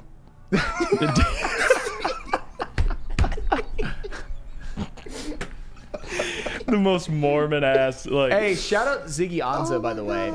BYU alum. Yeah, that is. Yeah, well, yeah. At least Dan Miller didn't have a problem saying Ziggy Ansah's name, I guess. That is interesting. Whoever team he goes to, that play-by-play guy is going to be sweating bullets. You can't. You gotta walk a thin line. Oh, that's how we burn 15 minutes. Congratulations. I'm glad. It's Friday. At this point. We're chopping it up. At this point. Mike's still not on? Mike's still not on. All right. Oh, my gosh. R.I.P. there. Yeah, well, man. I couldn't to draft him. Mike did just text me, to be fair. He says I won't be able to make it. He has to take his daughter to work, maybe next week. Okay, that is fair. Mike, I did not see that. We're too busy looking at this guy, Noah, whatever the hell his last name is. I ain't even going there. Let's go to break. When we come back, we'll talk. We'll get into Michigan, Washington. We need to just move on. I think we need to pivot. We need to pivot. I know what the segment clip is today. Yeah, I think, you know what? That's YouTube for today, I think. All right, we got to hear about our friends. We got to hear about our friends from Swiss Insurance. Sam Flannel. Do you have football on the brain? Of course Jeff, you read do. the super chat. Read the super chat. Jeff, read it. Nobody donated. Thank you. He says he should go to an HBCU. Oh my gosh. Oh. Do you have football on the brain? Of course you do. Hey, I'm sure that Noah kid is all about football, 100%. This is a perfect time to shop your home and auto insurance, especially with the Lions in their regular season finale this Sunday and before they go to their home playoff game and Michigan playing for the national championship game. What better time to shop your home and auto insurance? Shop it like a pro with Swiss Insurance. They cover Woodward Sports Network, and they should be covering you too. Ask for Mark at Swiss Insurance today at SwissINS.com or call 248-800-4177. Again, call 248-800-4177, Swiss Insurance. Where's the most convenient place to get that big fitness energy? It's Planet Fitness. Join today for just $1 down, $10 a month. With over 2,400 locations and equipment for every workout, you can get in, get energized, and get going. And with free fitness training and most clubs open 24 hours, everyone belongs in the judgment-free zone. So join today for $1 down, $10 a month, no commitment, cancel anytime. Woodward Sports' own Tom Mazaway and Sam Stick Day will be hosting our Lions postgame show after every Lions game all season long. Tune into the Woodward Sports YouTube channel for his hot-off-the-press takes, game analysis, and Kool-Aid sipping celebrations. You won't want to miss it. Join Maz, Stick, and special guests each week immediately following every Lions game, exclusively on the WSN YouTube channel.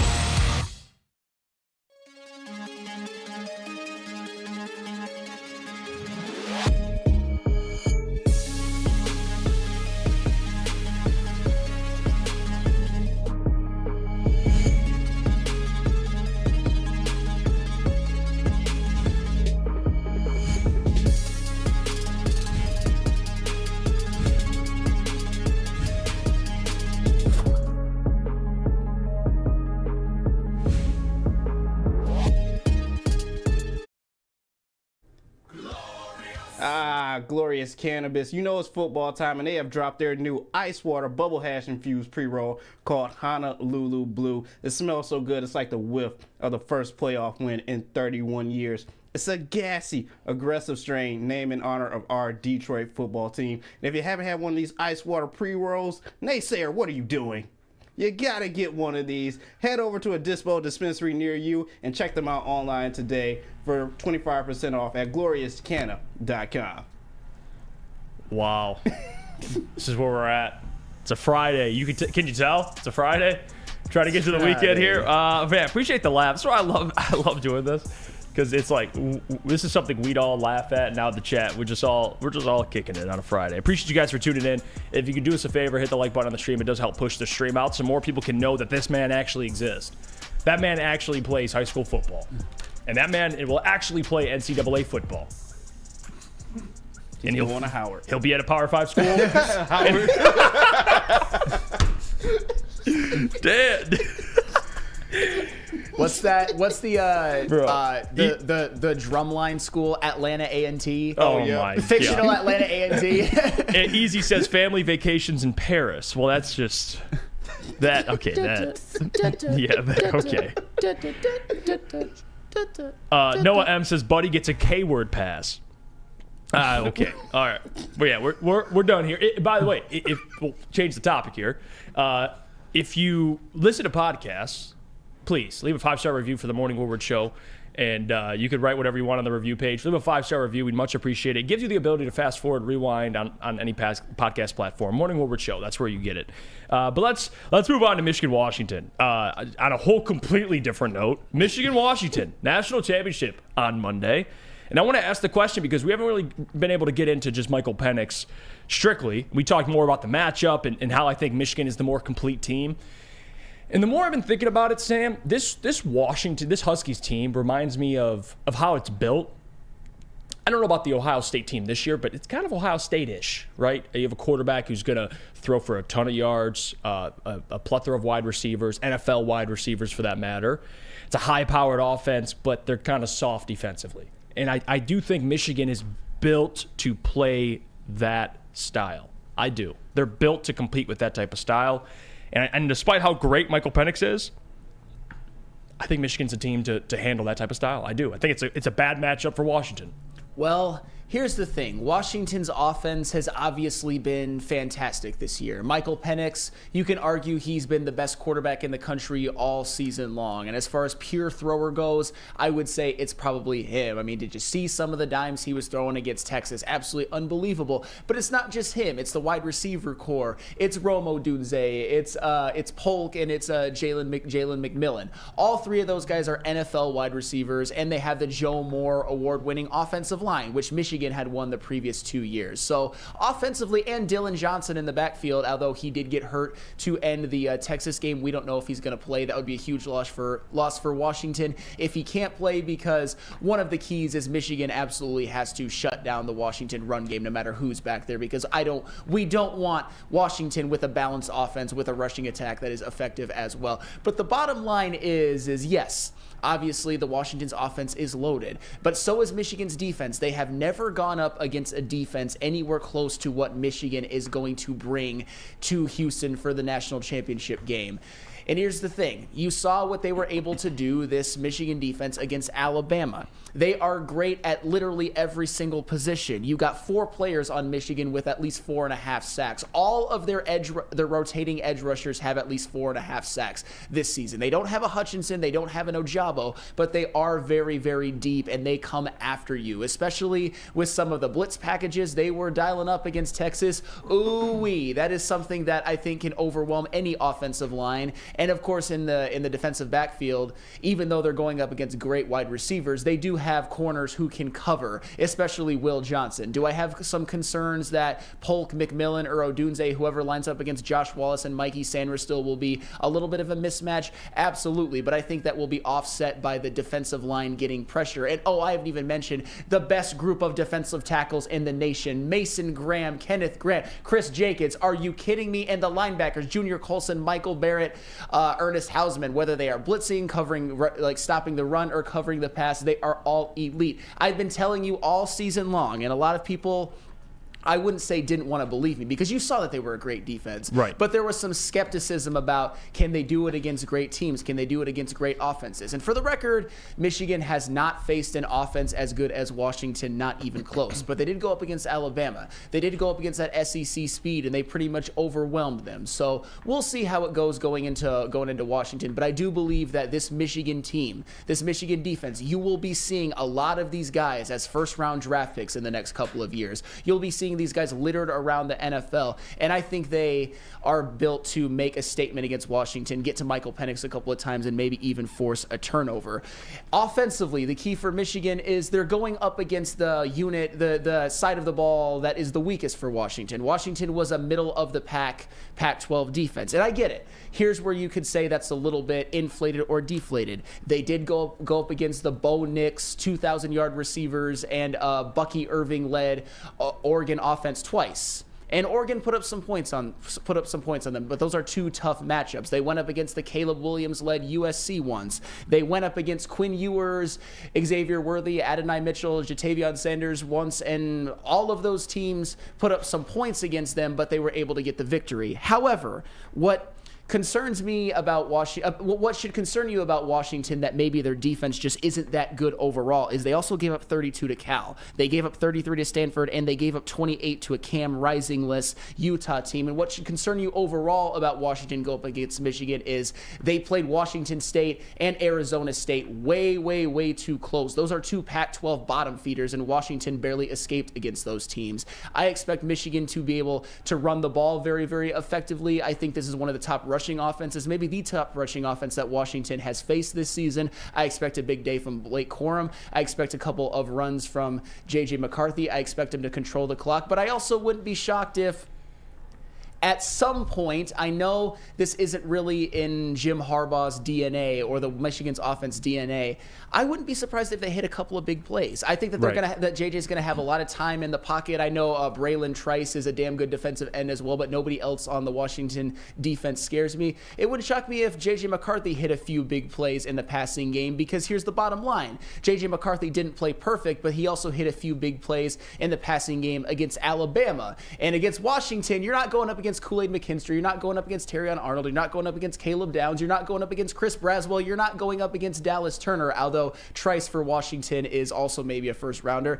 This Washington defense is gettable, and I don't expect Michigan to punt very many times, and I expect them to get a few very, very key stops against Washington, mainly led by the pass rush, because sometimes I don't think that Michael Penix is going to have time to throw. And I don't think guys like Sanderstil or Wallace can contain the Washington receivers for 5 seconds, 6 seconds, 7 seconds, 8 seconds. But I think they can contain them for 3 or 4. And sometimes I think that is all Michael Penix is going to have. Yeah, and for people, and I saw a couple comments that stated this, and I don't believe this game will be a shootout. Because I think Michigan will force Washington to play their type of game. That's what I believe. I think this is going to be about time of possession, because a Hoof-Harded put here. Washington's defense had exactly 1,000 plays run against them this season, which is dead last in the FBS. They can't get off the field, which, again, who can, pound the football and control time of possession? It'd be Michigan, one of the best O-lines in the country. But look across the field, Washington has one of the best O-lines in the country. You could argue they're the best. Michael Penix has been sacked like 10 times this year, and he's not a mobile, as you define a mobile quarterback. He sits in the pocket. He's calm. He's composed. He gets rid of the football really quickly, which helps. Obviously, those sack numbers. JJ, I think, has gotten sacked double the amount of times than Michael Penix. Doesn't mean Michigan has a bad offensive line. It just means that's Washington's offense. They get the ball out quickly. Guys get open. Now, the biggest matchup to me is this Michigan pass rush against this Washington offensive line. That's it. Because, again, if you can't get to Michael Penix, it's I don't want to say it's impossible, but it's very, very hard to cover these NFL receivers. It's just unfair to guys. Will Johnson, I think you'd have confidence in, but for the other guys, it's just unfair. You can't expect these guys to cover for 5, 6, 7 seconds. They have to get to the quarterback, and Michigan has shown they can do that by committee. They don't have, like you said, an Ajabo or an Aiden, but they get it done. I think collectively, you could argue that they're the best pass rush in the country, collectively, as a defense. So I think they can do it, but that's got to be the biggest matchup to me, Sam Flannel, is can you get to Michael Penix? Because if he can't, he's just going to pick you apart. He is. But doesn't mean Michigan can't force turnovers as well. Like that Texas, you talk about the other side of the ball, their run defense, when I go back to time of possession, Texas averaged almost 6.5 yards per carry. Sure. Like, what do you think Michigan's going to average? Well, and the funny thing is, you can look at that as with Texas, it was by committee, because their best running back, Jonathan Baxter, or Brooks, I believe, was out for the entire, not out for the season, but he was out for that game. So, but you also saw Quinn Ewers getting some scrambles and some design runs on Washington. But here's the thing: J.J. McCarthy is more mobile than Quinn Ewers. That's why I expected that J.J. McCarthy will make some plays in the running game as well. And yeah, and as far as getting pressure on Michael Penix, yes, I do respect the Washington offensive line. I respect what they've done. I respect the fact that they've given Michael Penix a lot of clean pockets, and run blocking, they've been good as well, because Dylan Johnson had a damn good year and wasn't a 1,000-yard receiver. But this Michigan defensive line, like I said, edge rushers, they don't really have stars, but they are 4 deep of guys that can at times be terrors in terms of pass rushing. Their front seven's incredible. You saw it against Alabama. You saw it in other games. They don't have like NFL first-rounders at edge rush, but they do at the interior defensive line. They do in the defensive backfield. At linebacker, I believe Junior Colson is a first-round type talent. I just think positional value and maybe size will make him slip, but he's still a damn good player. I've said many times that this defense is just terrifying. I think it's the best defense in the country, including Georgia's, and I think they're going to show out against Washington. Do I think Washington will make a few plays and score some points? Absolutely. But as you said, time of possession. Who is more built to run that 4-minute offense or have those 5-minute, 6-minute, 7-minute drives than Michigan? It's and Blake Corum. No running back can just get those like 4 or 5 yard runs more consistently behind an offensive line than Blake Corum, and I think he's going to do that again in this game. I expect Michigan to win, but I also think, let me just say this. One thing that I haven't even mentioned is that, because I don't want to give my score prediction just yet, that's for later. One thing that Michigan 100% has to do better is, for God's sakes, clean up the special teams. Clean up the special teams for the love of God. And I even joked about this on BDE yesterday, but I'll just joke about it again. I'm almost about to say, damn field position, just have no returner back there. Don't risk a turnover, because Samaj Morgan gifted Alabama a 44-yard touchdown drive early in that game, and Jake Thaw almost cost his team a game-losing safety. When have you ever heard that happen? But to his credit, he got his wits about him. He got the ball back at the 1 yard line. He did. He didn't panic. But also, it wasn't just that. It was the bad punting by Tommy Doman, who's been very good this year. It was the missed field goal, which was more the fault of the snap. And speaking of the snap, there was a bad snap that forced a missed extra point, or not even a missed extra point. It was just a bad snap that the holder couldn't field, and obviously he had just fall on the ball and they didn't get the extra point. If you clean up the special teams, if you play your game, Michigan, if you can force a couple of big stops, maybe get a couple of timely sacks, and maybe a turnover of Michael Penix, I think it's all set up for Michigan to win, but you just got to clean up some of those mistakes. They didn't play a perfect game against Alabama, but they got away with it, and they won. This comment here, Balter says, Texas only had a couple big runs, inflated numbers, and they only showed up in the last couple minutes of the third. Huskies were dominating them and let their foot off the gas. And to his point, C.J. Baxter, he had a long run. His longest rush was of 16 yards. Jaden Blue, 16 yards. Quinn Ewers, 21 yards. So and that's the thing with Michigan, and they're going to keep pounding the rock, and then, boom, Blake Corum gets free for 25 yards. Mm-hmm. Hopefully, Donovan Edwards, you can revive him from the grave. Hey, hopefully he can do something. If you're counting on Donovan Edwards to provide you anything, don't. Yeah. And for the record, it'd be nice. I love what Donovan Edwards did last year. He's always going to be, in some ways, a hero for Michigan, just based on his heroics last year at Ohio State and even in the Big Ten Championship, Penn State, and all of that. He was great. But this year, I can't think of a more disappointing player in college football. I thought he was going to explode this year, and he has basically done a whole lot of nothing. His season high in rushing yards in a game is 52. Which happened against Penn State, ironically. Probably the best defense they've faced besides Alabama. But still, Donovan Edwards, even when he had his chance to get his hands on the ball in this game, he dropped a pass. And on that pass back to J.J. McCarthy, he almost threw away the game. I know it's early on in the game, but that was a fumble, a scoop and score by Dallas Turner waiting to happen if it wasn't for J.J. McCarthy's insanely athletic play. I think this season and going into Washington, and I think Donovan Edwards has somewhat validated that at sometimes this year. I don't know if the coaches trust him. Mm-hmm. And they trust Blake Corum implicitly. I don't think any coaching staff trusts a single player more than Michigan trusts Blake Corum. And can you blame them? He's as steady Eddie as you can get, while at sometimes being special. Q-Ball93 says, you think Noah is bad? Thank you for the donation, by the way. He says, you think Noah is bad? In Mandarin, an X is pronounced as an S. Can Flannel pronounce Penix in Mandarin? What? I see what you're doing. Penis. All right, let's go to break. Here. When we get back, God. That was funny. That was funny. What are we doing here? I don't know. Just to add to Flannel, I honestly think Donovan Edwards might be your X factor here in this game. You're going to have to give Blake Corum a rest. And even though he's had a very disappointing season so far, I believe, 3.5 yards per carry? Yeah. Terrible. I mean, you got to look at it this way. Last year, when Blake Corum did go down, he did thrive in those big games. And like I said, you're going to have to sit Blake Corum from now and then. He's going to need a breather. He might be your X factor here that, Washington might not be expecting.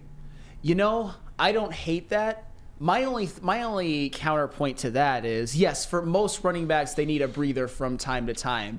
But if you're Blake Corum, probably playing in your last college football game ever for the national championship, he has shown that he can tote the rock like 27, 29, 30-plus times, and he doesn't get tired. He only gets stronger. In a perfect world, which I would have preferred throughout the season, but it hasn't cost Michigan, so I can't even say anything. I would have liked to see a more balanced rushing attack. I would have liked to see Donovan Edwards provide more of an explosive element in the rushing attack that wasn't really there for the most part, for all parts with Donovan Edwards, maybe more in the passing game. But at the same time, Blake Corum is just, he's a bell cow. He 100% is, and I think he is willing to take the ball 30 times and just keep going and going and going because he's proven it in the past. And oh, by the way, Blake Corum actually had one of his most impressive pass-catching days of his life, probably the most. He caught a big 4th and 2, and he caught the first touchdown of the game. So ideally, I'd like to see it from Donovan Edwards, and I think if he makes a couple of big plays, it's good night for Washington.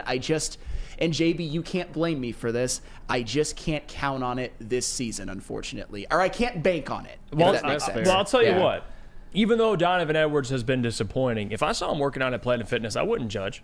Oh, because it's a no judgment. It's a judgment-free zone. I'd go up and say like I'm a big fan. Yeah, you don't judge at Planet Fitness. I was at least a big fan, and it's the home, like I said, of the judgment-free zone. And we mean anybody. Anybody can feel comfortable and work on their fitness goals. At Planet Fitness, you'll experience a squeaky clean gym that has tons of equipment, full-body workout in just 30 minutes, and all memberships include fitness training.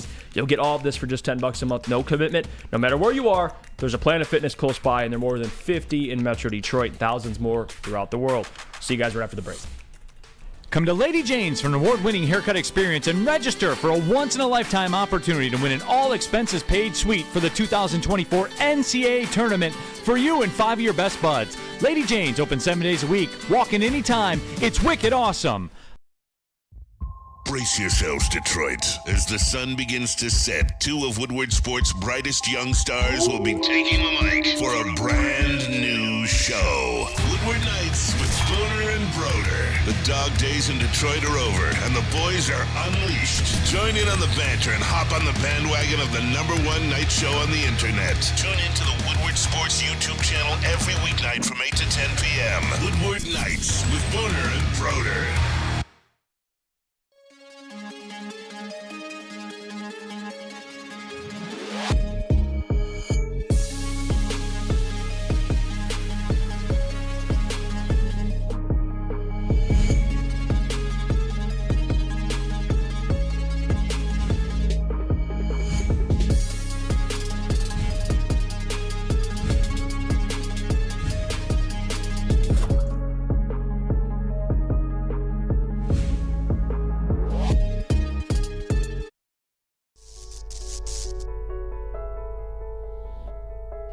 We've just received word. The world's cannabis supply has vanished. The public is outraged and has taken to the streets in response to this tragedy. The individual responsible acted alone, and we can only hope they will make things right soon.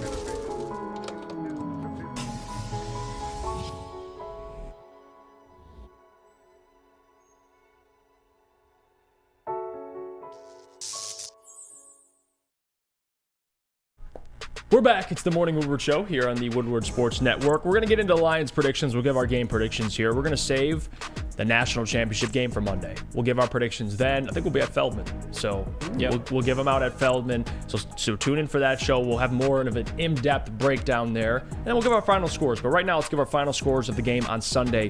1 o'clock game. Lions, Vikings, Sam Flannel. What do you got? I am going to go with Lions 31, Vikings 14. I just think it's going to be one where the offense has just kind of takes out a lot of their frustration, especially considering the fact that they didn't play their best game against Dallas on this Vikings defense, which is banged up, especially with DJ Wanham being out for the season, which hasn't had their best performances lately against the Lions and against the Packers. I think they're going to be able to get consistent offense going, and Jared Goff is going to have a big day, as well as Amon-Ra St. Brown. It wouldn't shock me if both Montgomery and Gibbs finished the day with 1,000-yard seasons, although it's a bit of a reach for Gibbs, but still, I wouldn't put it past him.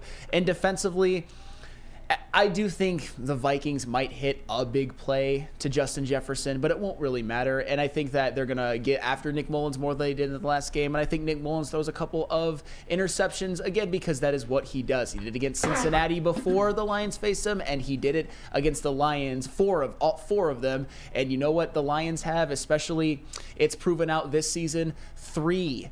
And when C.J. Gardner-Johnson comes back, 4 ball-hawking safeties. Isn't that crazy? 4 safeties who have proven at points in their NFL careers to be ball hawks. It's unbelievable. So give me the Lions 31 and the Vikings 14, and Teddy Bridgewater enters the game with about 7 minutes left in the fourth quarter. It's like there's blood in the water and there's sharks. Like that's what it's going to be like with Kirby, CJ, now Iffy. These guys just smelling Nick Mullins. And it, by the way, it is giving the giving season is kind of past us, but Nick Mullins is going to gift wrap a couple more. He's going to gift wrap a couple more. A little late. It's a late present. Christmas already passed, but I think the Lions defense, they're going to play well. They're coming off an emotional game, offensively and defensively. I think the Lions bounce back. I got 30-17, so close score for both of us. In numbers, but we both think it'll be a 2-score game. That's how we both feel. I agree. I think it'll be 30-17. Lions get it done, and it'll be a good day for Jeff because Amon-Ra will hit 1,400 yards, and then you get 2,000-yard backs, which I didn't call, but that's what Lions fans would love, and I think it'd be great to just celebrate that as well. But Amon-Ra goes for 100 yards on Sunday. Book it. 100-yard game, middle finger to all the Pro Bowl voting. And then you get 2,000-yard backs. Like you said, hopefully Teddy Bridgewater closes out that football game. But I got 30-17. What about you, JB? I completely forgot about their Pro Bowl snub. So, yeah, that's going to put even more fire to this. Final score prediction, 34-14 Lions. They get up early in that first half and then just coast for the second half. As you guys said, both Montgomery and Gibbs will get their touches. Amon-Ra will get that 100 yards and flip off the world and saying, hey, I should have been a Pro Bowler. And the Lions just coast for a victory on this one. So 34-14 Lions. What about you, Brandon? I think it's going to be 27-17 Lions. I kind of like what CD Deuce said in the Woodward Sports chats. We posted that graphic of Amon-Ra being angry, and I think that it's the perfect motivation for him. But CD Deuce said we have bigger fish to fry. And I think that mindset, as it relates to making sure you take care of business this Sunday in the playoffs, it's what's going to be on the Lions' mind heading into this game. 27-17, all business. And I'm hoping we get that quad of 1,000-yard players, man. Receivers, runners, all that. Yeah, that's been my pipe dream, is having 2,000-yard receivers and 2,000-yard backs. I tweeted that out, and it's still possible. Eric Allen says Laporta needs 150. He says Laporta gets 150 to go over 1,000 as well, LOL. Wouldn't that be just insane? Because Laporta 150, Gibbs 80, and I think Monty's like 50. Gibbs is 85.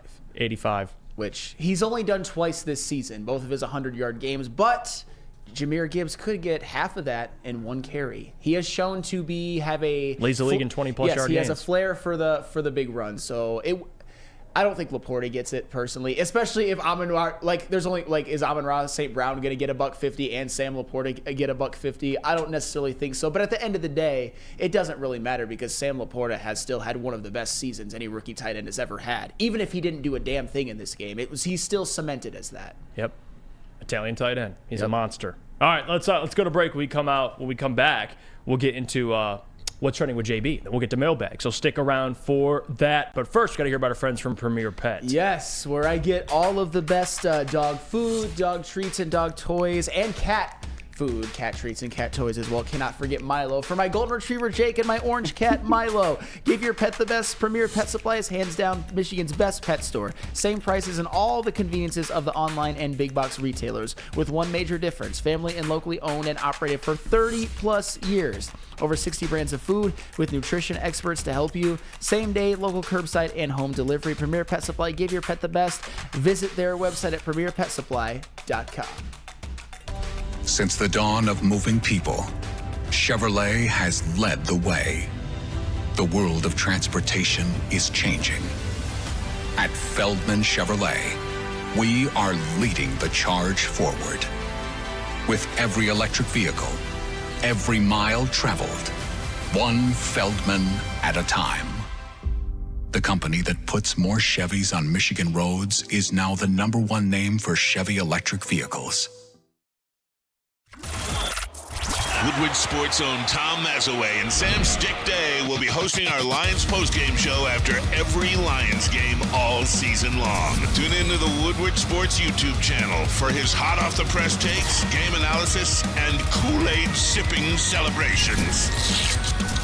You won't want to miss it. Join Maz, Stick, and special guests each week immediately following every Lions game, exclusively on the WSN YouTube channel.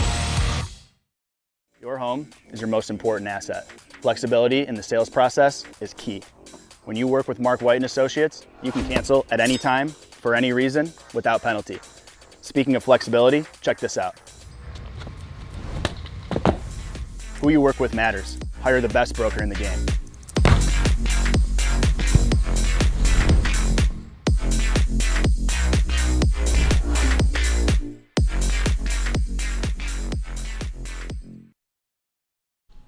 "18 locations, there's a Feldman dealership in your backyard. Visit feldmanauto.com to find the location nearest to you. You can catch Woodward Sports Live, us specifically, and Big D Energy from Feldman Chevrolet and Novi every other Monday, like this upcoming Monday, to preview the national championship game. Feldman Chevrolet, Michigan's #1 Chevy dealer.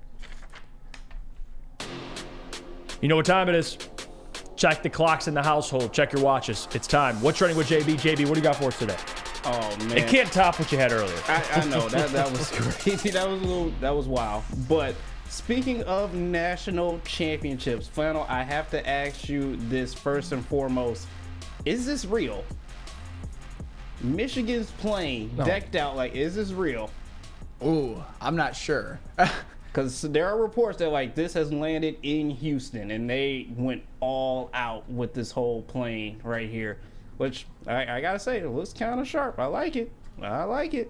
Damn, that's pretty clean. What did Jim say about the NIL? What did he say, Sam?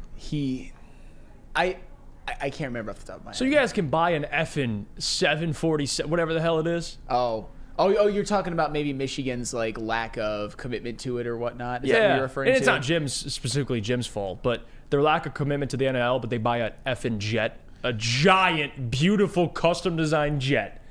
Not saying I'm not going at Michigan, but at the same time, this is why I like it. It's awesome. I mean, but I like damn, it. that's It's why clean. players deserve money too, and I'm glad it's trending that way. But yeah, you could afford a damn nice, beautiful, modern style a jet like that, but players are getting screwed. What? I wouldn't say players are getting screwed. You see some of the money that some of these guys are making, like the top end college players. Not screwed, but lack of commitment. But you can afford an effing jet. That's my point. I mean, whatever. Michigan's playing for the national championship. I'm not going to complain about NIL today. Maybe if we'll see when that day comes along. It's kind of sick though. I can't lie. No, it 100% is. It's a flex. Although, well, you can't really do that because you can't really like pay the plane like that. But maybe not use it until you actually win. But they actually had to go there somehow, so it makes sense. It is very nice looking, though. They said it's a wait. What is it? Burn Jeff Stop. It's AI generated. Is it really? Is it? I is that have real? No idea. Is that Jeff? That is. If it's AI generated, hell, AI is doing amazing things. But that plane looks clean as hell. They might want to actually invest in doing something like that. But I also have to ask Sam this right here: are you a little bit concerned because 61% of the bets are on Washington right now to either cover or money line? Is there any concern right now that this is going on? Well, my concern doesn't have much to do with the betting trends or anything like that. It's just that if you're a fan, if you've seen what Michael Penix can do, what those wide receivers can do, they have. Like, if we're being honest, if you want to talk about, and we'll get into it more on Monday, and I don't want to get too deep into it right now, when you talk about skill position players, when you talk about guys on the outside who make plays and quarterback and in that regard, Washington's got a lot better of them as of now. Weren't the majority of the bets on Alabama too? Yeah, so like, something like that. Yeah, this doesn't.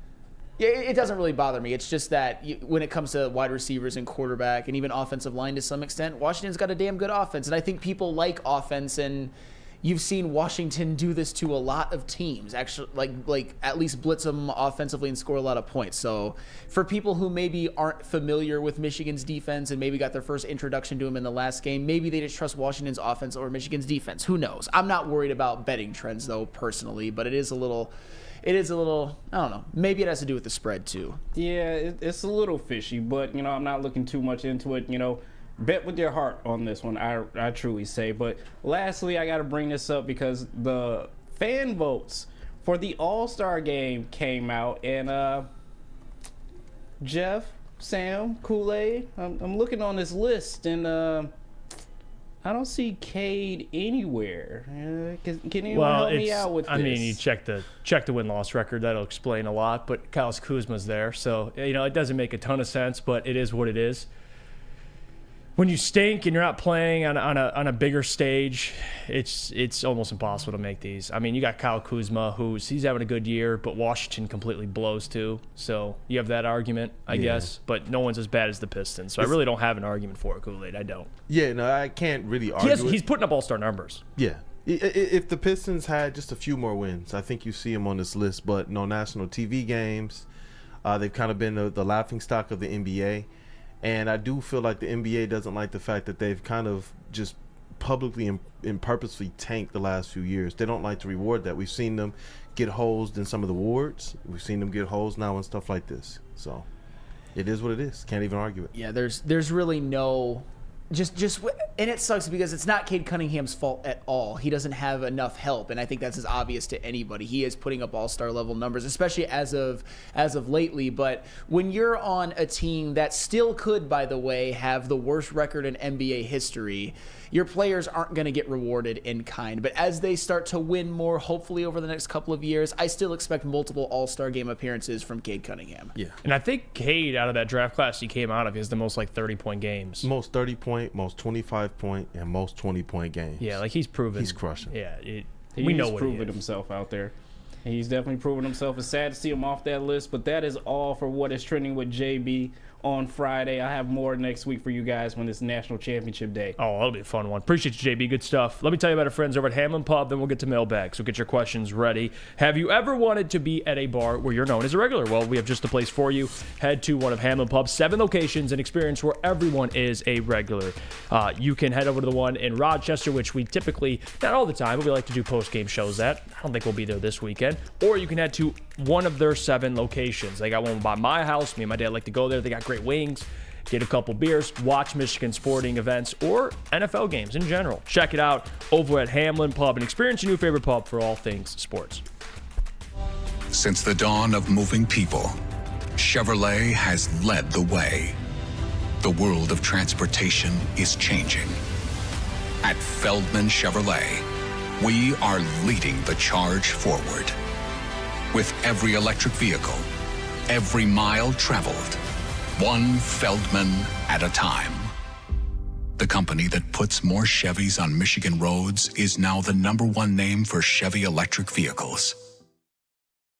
Now, coming to Woodward Sports, Woodward and Main Street, the Woodward Sports Network Detroit Lions Show. Let's go! Catch Gabrielle D. Phillips, Matt Broder, and Terry Foster for all the latest news on your Detroit Lions every week. Only on the Woodward Sports Network YouTube channel and woodwardsports.com. Where's the most convenient place to get that big fitness energy? It's Planet Fitness. Join today for just $1 down, $10 a month. With over 2,400 locations and equipment for every workout, you can get in, get energized, and get going. And with free fitness training and most clubs open 24 hours, everyone belongs in the judgment-free zone. So join today for $1 down, $10 a month, no commitment, cancel anytime. Join Woodward Sports and Long Drink live this Sunday for the official Lions VIP tailgate party. It's at Eastern Market and Shed number 5, and it is going to be a bash starting at 9:30 a.m. until game time. The official Lions tailgate is back and better than ever. How would you like to pregame it with Woodward Sports and be treated like a VIP? Food, beverages, and entertainment all included. Get your tickets online today at bullseyeeventgroup.com or win some from Woodward Sports today. Just subscribe to our YouTube, follow us on IG, and direct message Lions VIP. Welcome back. Morning Woodward Show here on the Woodward Sports Network. Time to get into mailbag. It's a time, and I see the questions coming in, so I'll try to get to as many as I can. Danny G posted this a while ago. I want to make sure I get him involved here. He said, let me find what he said. He said, mailbag, Jeff Sam, can we get Noah K on the show soon? We'll have to call his agent. Yeah. I don't know who his agent is. Man. Shout out to him. I would love to. David Witt says, mailbag, when was the last time the Lions had rookie Pro Bowlers? Sue? Yeah, that's where I first went. Sue. Yeah, I think so. He had one of the greatest defensive lineman rookie seasons. That was ridiculous. Yeah. It's been a while, especially at the tight end position. Like not even just take the Lions out of it. That just doesn't happen in general. No tight end. Sam Laporta. No tight end really comes out the ground running the way Sam. I mean, Kyle Pitts did to some extent. You can go back to Mike Ditka, but usually it takes a year or two before tight ends really pop. But Sam Laporta, he's still in the running for. Imagine if he finishes his rookie season, and it's not likely with 1,000 yards and 10 touchdowns. Got nothing to say. He'll probably get 900. Maybe he could get 910 touchdowns. We'll see. This question here, Eduardo mailbag: would you rather the Lions play the playoff game on Sunday/Saturday or Monday? Last year, Dallas complained that it wasn't fair to them because San Francisco had played on Saturday and Dallas played on Monday. I don't want to give the Cowboys any leniency because I don't like the Cowboys, but I do understand that to some extent. I do. If I had a preference, I mean, I'd prefer they play on Saturday because then you have a longer rest period. But Monday would just suck. And that's why there's no Thursday game. It would just make no sense. You play Thursday and you get a whole week and a half essentially to rest. I like how it's set up. I don't mind the Lions are playing on Sunday at 1 o'clock. I think that's fine. Yeah. I actually like that they play before Dallas and Philly. Yeah, I mean, that's the thing. I don't even really think of that angle because when it comes to the playoffs, they haven't had Monday night playoff games. I think, was last year the first time they ever did that? That is kind of a disadvantage for a team going into the next round. I mean, I know that players and coaches, they don't want to use that excuse, but that is kind of, they probably shouldn't have Monday night football playoff games just for the purpose of giving teams a somewhat equal amount of rest for the following week. Let's see here. One more. We'll get another question, and I see Nick Burke, mailbag. If Jim leaves, who's your next coach? What I think they'll do, or what I think. I think it should be Sherrone Moore. I think that should be your next. I mean, he's already had a trial period. He's familiar. It's not like anything's really much is going to change. So I think Sherrone Moore would be perfect.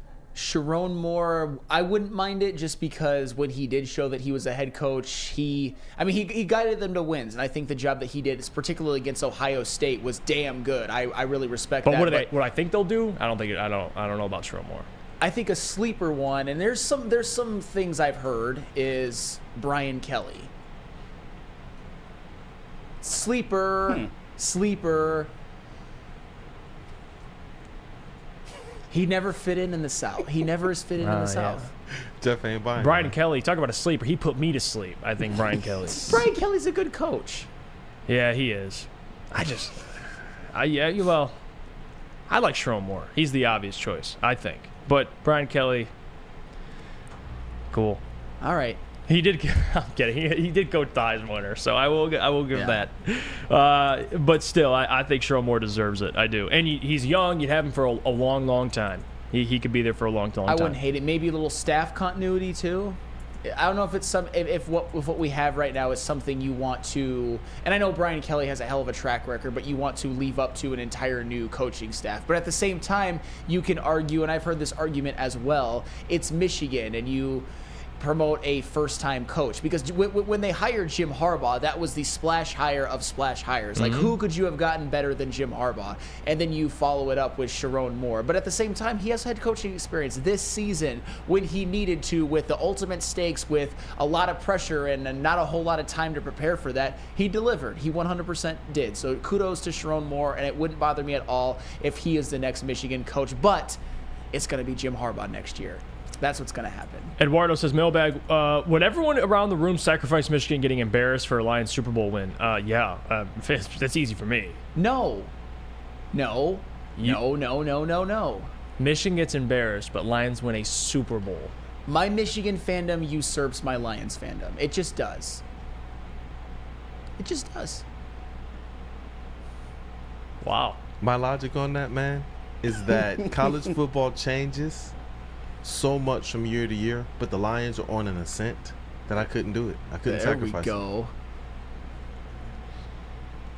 You guys are sickos. You guys are sickos. Lions win a Super Bowl? I'm sacrificing it all. I don't think I'm sacrificing I don't it think all. I'd have clothes on for a week. I mean, that's like the extent. If Lions win the Super Bowl, but again, I'm not a Michigan fan, so I guess it's a different. I'd give a different answer. Wow. I'm lost at words right now. It's just here's the thing too, and maybe I shouldn't look into this too much. Maybe I should have blinders on a little bit more. The amount of shit talking that Michigan has had to put up with for so many years, even though for the most part they have been a good program, a great program at times, who just hasn't won a national championship in quite a few years since 1997, and before that 1948. The amount of stuff that we have had to put up with and still put up with even when we're good, it would just feel nice to be able to shut up every single person and give every single person who said anything the biggest FU. I don't know why I'm so driven by that, but it just makes me I need a Michigan natty in my life so bad. No, we're not. And JB, you sly mother. Booner. Now Jeff has to do a week of naked shows when the Lions win the Super Bowl. Why? Why do we have to? Why? Why can't I just? Why? I'm just playing around. Come on, guys, right? I'm just playing around. All right? Now Lions can't win a Super Bowl. Please don't win one, actually. I don't want to be. No, I was kidding. But nope, not doing that. Booner says, to be fair, Flannel Lions have never played in a Super Bowl. Michigan won one in 97. I understand, but I know Booner and Jeff, I mean, well, Booner's a Michigan fan. You're a lot younger than me, so you probably didn't even see it. And I was, I believe, when they played in that game, I was 6 years old, so I didn't really quite understand. My first years as a Michigan fan were really 2003, the Braylon Edwards years. So I've watched the documentaries, I've watched some of the game replays, but it's just, in my lifetime as a true Michigan fan, I have not seen a national championship. So the 97 one, although it matters in the grand scheme of things, is kind of irrelevant in terms of my fandom. Matt Verville says, I would take 90-0 Washington if the Lions won the Super Bowl. Jesus. Oh, that's funny. But we already sacrificed the Pistons, so we don't got to worry about it. Yeah. That's true, too. That is fair. Dante151 mailbag. What do you guys think will get? Who do you guys think will get screwed between the Ravens and Steelers? Because Brad Allen is the head ref again, and F. Brian Kelly. Who do you guys think will get screwed between the Ravens and Steelers? Doesn't matter if the Ravens get screwed. Yeah, I would say the Ravens then, because they could afford a loss. Yeah. They're gonna bump the Steelers up. Oh, and by the way, shout out Mason Rudolph. You know who loves Mason Rudolph more than anybody right now? George Pickens, because Mason Rudolph has just unlocked George Pickens, and he was already good before, but for all the Kenny Pickett people, you've lost your job to Mason Rudolph. It Hip says, mailbag, are there any solid rumors when the Lions playoff game will be? I would assume that it would be a prime time playoff game. I would, because of the significance of it, but I don't know. There's no rumors yet, so I don't have an answer for you. I will, but not right now. Broder says, Flannel, thank you. You can't sacrifice a Michigan natty. That's just silly. Need that middle finger moment. Man, yes. You guys, over a Lions Super Bowl? Yes. It's like we're talking about practice. Like we're talking about national championship, which is a significant moment. There are a lot of people at this network, yourself included, Jeff Ifrady, and this isn't a knock, that just don't quite understand insane college football fandom. It's just how it is. Okay. And that's okay. Not everyone cares as much about college football as people like me and Broder or Booner, for example. I guess you don't understand what it means to be a Lions fan. I do. Clearly you don't. One pride, baby. One pride. One pride and go blue. Okay. All right, let's get out of here. Appreciate you guys for tuning in, man. Have a great weekend. Be safe out there. We'll see you Monday because, again, it is the national championship. We'll be previewing it at Feldman. And also, breaking news, I guess I'm doing sounds on Big D Energy. Michael Gentry, healthy scratch. I'm just kidding. He's not healthy. He's actually dying. Not literally dying, but he is sick. Unfortunately, he's been sick the last 3 days. So I will be on Big D Energy. I didn't like how that sounded. Pause. I will be filling in the sound booth on the Big D Energy program. There you go. It's a better way to say it. I'm glad you didn't finish. Yeah, I didn't like that. I didn't like how that. That's a don't you clip that, JB. Oh, he is. Don't you clip that. Don't do it. All right, we're out of here. Have a great weekend, everybody. Don't forget about the rest of the programming here on Woodward Sports. Big D Energy, of course, Ermanni Networks with Maz, Heavyweights, Woodward Nights. Check them all out. Until Monday, actually Sunday, a pregame show. Don't forget to pregame show on Sunday. Me, Booner, and the crew will be holding it down. And then on Monday, Woodward Nights is doing a live stream. They're doing the watch party. So instead of Woodward Nights, they'll be doing a Michigan-Washington watch party. It's going to be a lot of fun. So that'll be Monday. But until Sunday, I guess, I'll see you guys. Deuces.